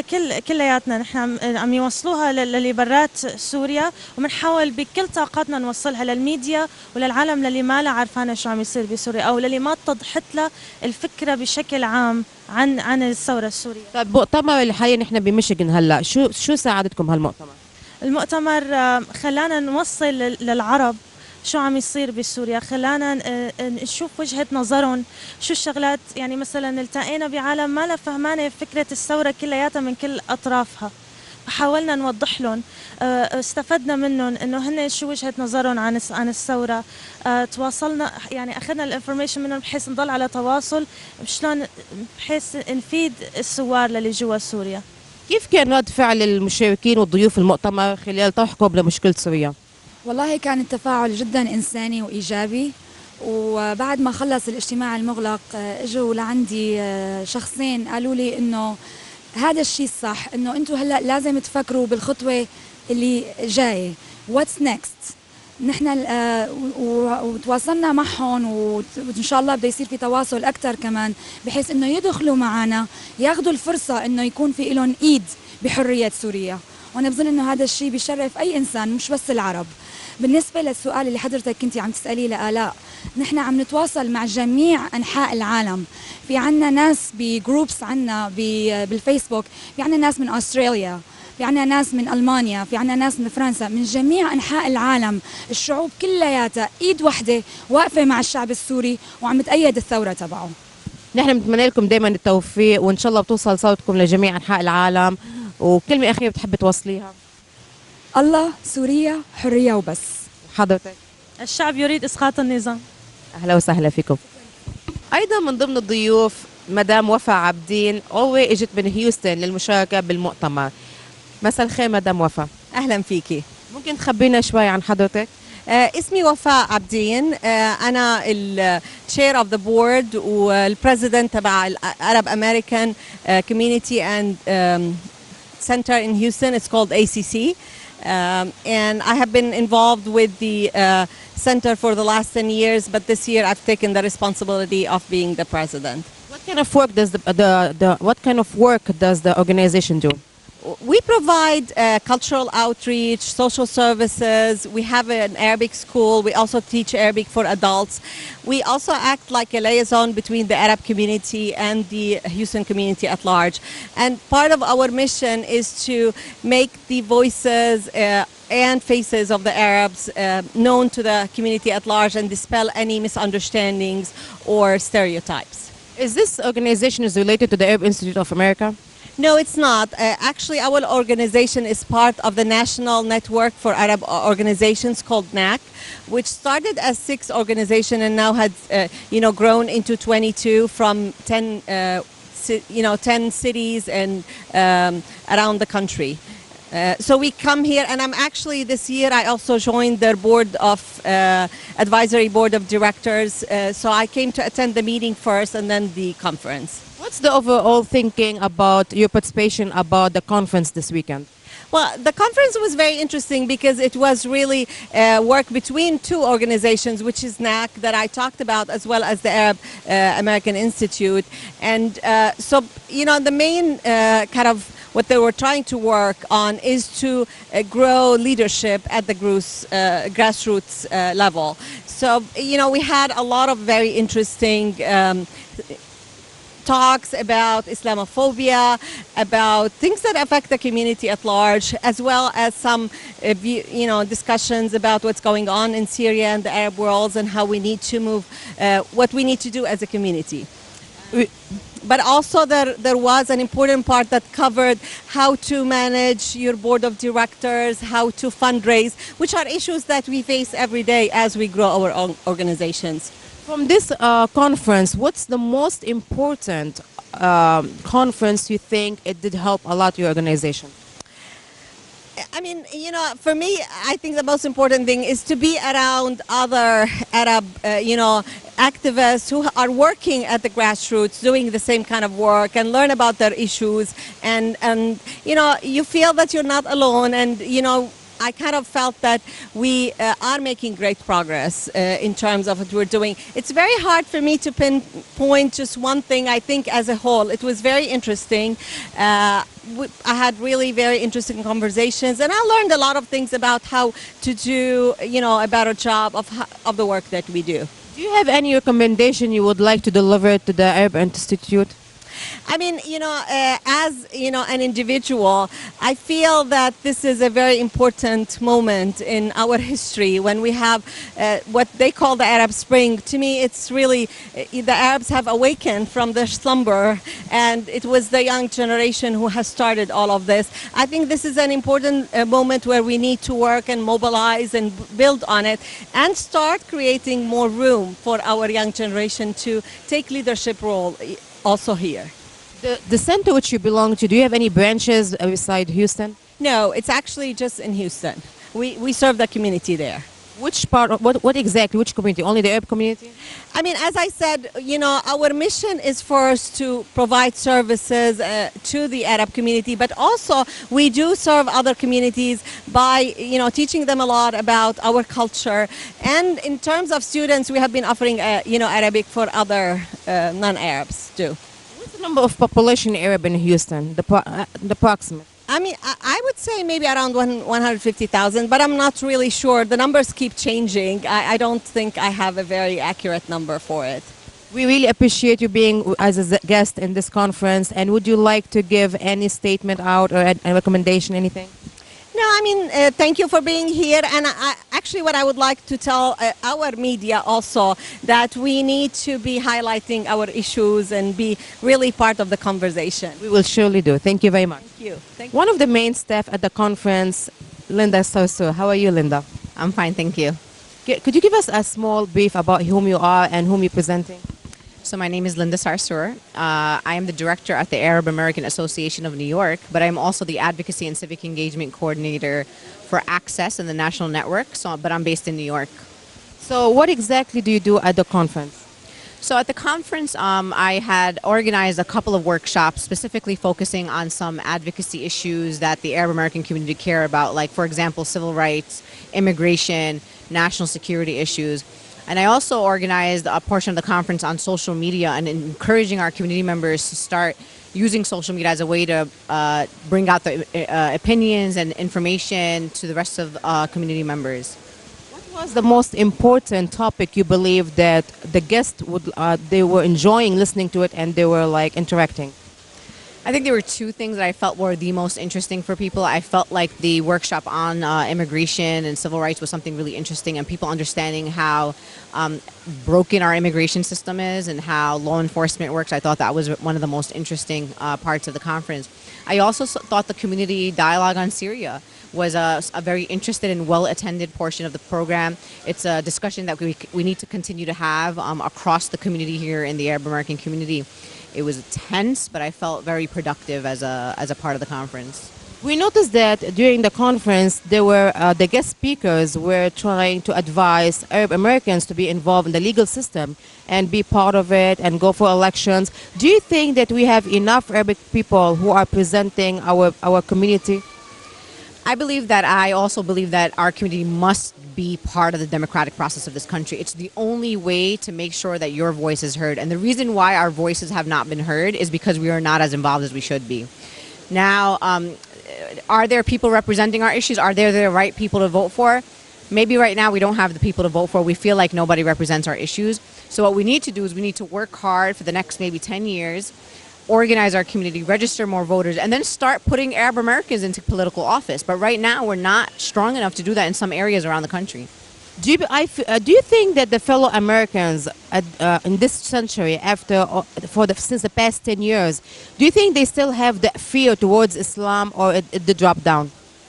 I don't believe it's necessarily a fear of Islam or Muslims. I feel it's just miseducation and it's just misinformation. And I think that once our fellow Americans meet Muslim Americans, they become friends. Many of us are their doctors, we are their lawyers, we are their engineers, we are their store owners and gas station owners. And I think sometimes they just don't know that we're Muslim. Unless you're a woman in hijab, sometimes they don't even know where you're from. So I think that the issue is an onus on our community. We must go out and extend our hands to other communities, and we must educate our communities about who we are. I mean, that's our job, not their job. Why do you think that some politicians, when they run for elections, who are Americans, non-Arab Muslims, they do scare to collect probably donations for Muslims, and they request from their leaders to let them to stay away from them? Why do you think that fear is in them? The fear is that many people in the Arab and Muslim communities are connected to the Middle East and to countries back home. And what politicians don't want to get involved in is taking money from someone who then is investigated and they find out that he might be connected to, indirectly connected to someone in, maybe Hamas or Hezbollah. We don't know. I think the fear is so small. I don't think that, I obviously believe that that's not going to happen. I don't believe that there are many people in our country who are connected to, factions in the Middle East in that priority. But I do think that politicians are afraid because they're just uneducated and don't understand how our community works and where we get our money from and what we do. Since September 11, a lot of people, innocent people, have been arrested for false accusations related to terrorists. And I believe that families, they could not be able to get track of their children where they are, and they've been sentenced for jail for years and years. Do you think that our legal system in the United States is fair? I think our judicial system in this country is broken. And I think it's not just broken for the Arab and Muslim community, it's broken for communities of color. We just saw Troy Davis executed without any real evidence of him murdering the officer. I think that our judicial system fails the Latinos and blacks. But what I'm trying to say is that we still need to be part of the system, regardless of whether it's broken. We need to fix it. And in order to fix it, we need to be part of to elect the Supreme Court judges. We need to elect congressional reps and Senate reps that represent our issues and want to invest in fixing our judicial system. Do you think that one day we're going to see like an Arabic leader is in one of our big court system? Oh, absolutely. I mean, remember, the Arab American community is just a newly organized political community. I mean, we've seen the Irish community came to this country and they had the same issues and they were discriminated against. The Catholics, the Jews, the Japanese Americans in this country were taken into concentration camps in the United States, internment camps. And now we've seen Japanese American elected officials, we've seen black elected officials. I mean, we have a black president of the United States. Whether or not he's a good president or not, that's a big symbol to show that communities can emerge and can come to the forefront of the political process. Do you have any future agenda or plans to support more about Arab Americans in the United States? I mean, my future agenda is to be an elected official myself, and what I'm doing in my own area is to build that foundation so that I could run for city council or seat or maybe a state assembly seat. And I think that that's how more people in our community need to think. They need to remember that we are American, We live in this country. We pay taxes in this country. This country doesn't belong to everybody else. It belongs to us too. And we need to take ownership of that. We really appreciate all your support and effort to promote the real image of Arab Muslims in the United States. Is there any final statement you would like to give to the audience how to support your mission? I just want to tell Arab Americans and just people in general that we do not have to, Arab Americans do not have to prove that we are American. I will not stand here to tell you that I am a good person and I'm a peaceful person. I am an American.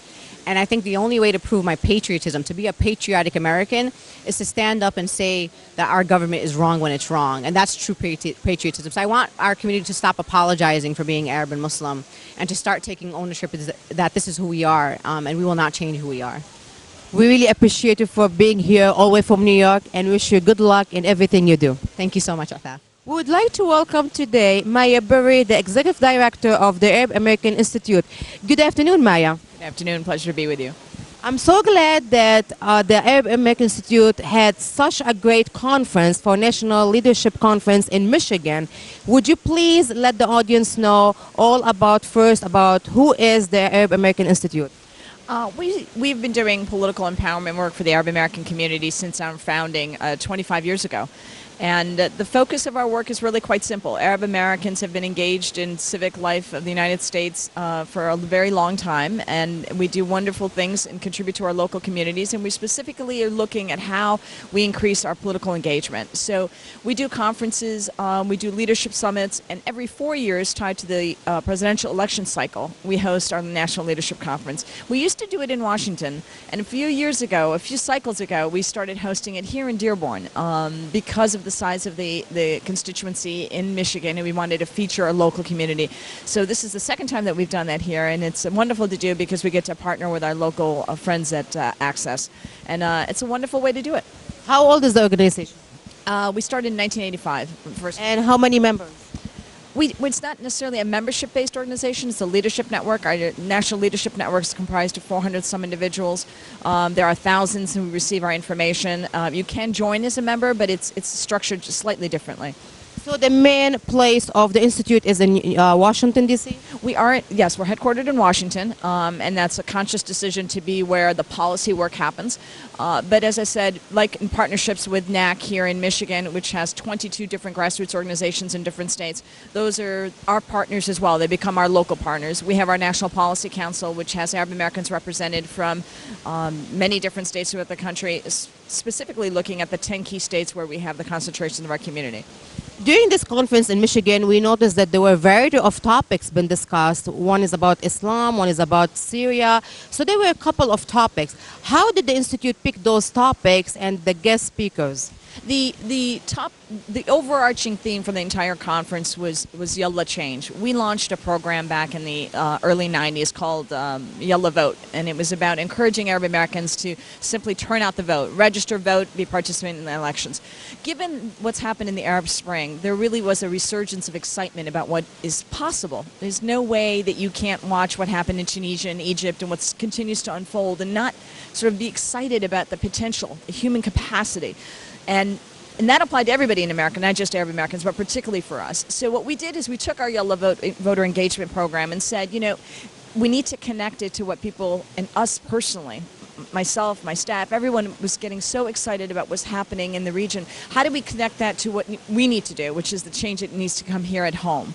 And the focus was on both domestic and foreign policy issues. And it was all structured in the sense of there are a lot of priorities, and we need to identify a few key ones where we could be most useful to changing those in the 2012 election. So your comment about Islam, it's actually Islamophobia is what we talked about. People who have, during this campaign cycle, during the first Republican presidential debate, where they talked about a loyalty oath to Muslims.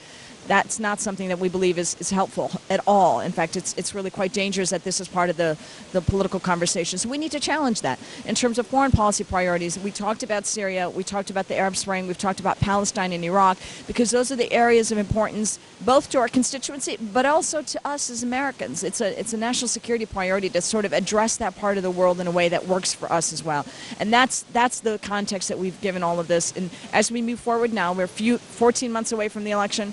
We are now, that was the point of this meeting, strategizing about how we approach 2012. Dr. Zogby leaves Michigan today. He will be in Iowa and New Hampshire on Tuesday and Wednesday because those are the first states where the caucuses are happening. The conversations are also already happening there. We will be part of those conversations. And that's the purpose of this conference, is for us to come together and decide what our strategy will be. And as I said, we'll start it next week when we hit the road. We noticed during the conference that there were participation from all over the United States.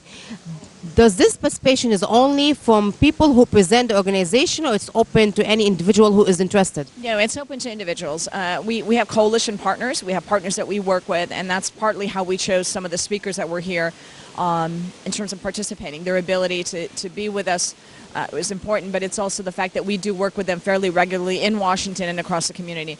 But the individual participants is we certainly open it up to our full leadership list and members. And in fact, in Michigan, because we were here, we actually made a concerted effort to reach out to local voters here in Michigan. And we spent, it was quite nice. We spent Saturday last weekend reaching out to our voter list. We just called voters up on Saturday afternoon and said, hi, I'm Maya from the Arab American Institute. We're coming to Dearborn next weekend, and we'd love for you to join us. And it was a really great way to connect with voters. You know, on one of the most basic levels, this is campaign work. And you do campaign work around elections, but you also do campaign work around issues and the importance of issues and talking to people, engaging them. So that's always one of my favorite things when we lead up into a presidential cycle.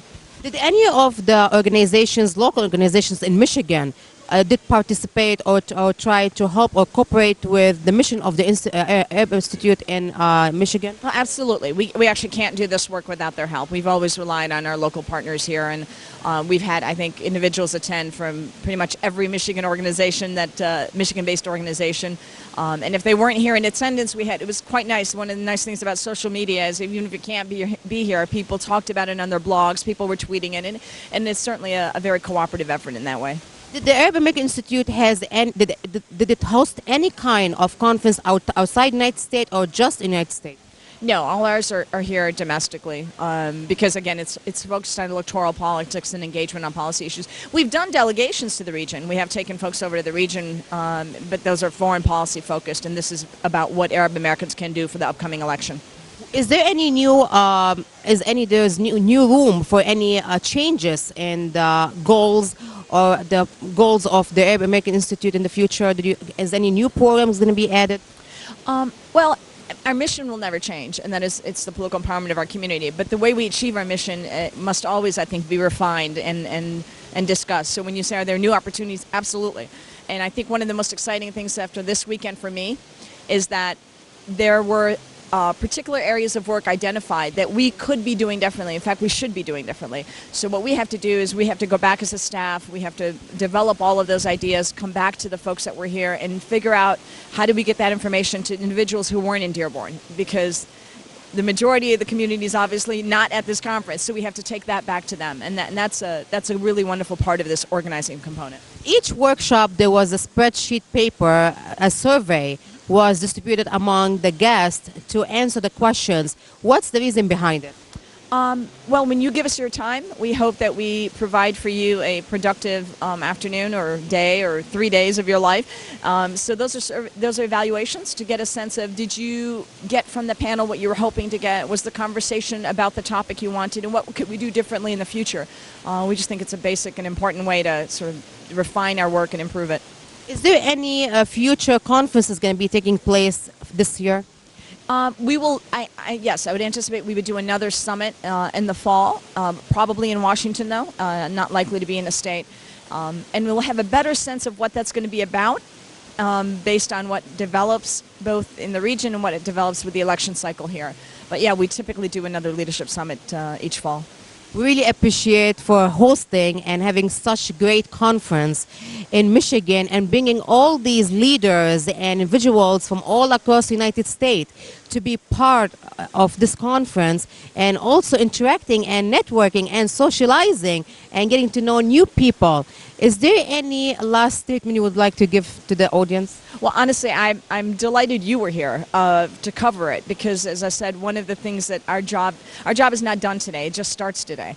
And the ability to take what happened in the last 3 days and get it out to others is really key. So the fact that you were here with your network, the fact that you joined us for those sessions, that you participated is a wonderful thing. And we're very grateful for you to have done that. And it allows your viewers to be able to get this information. So we thank you for that. Thank you very much.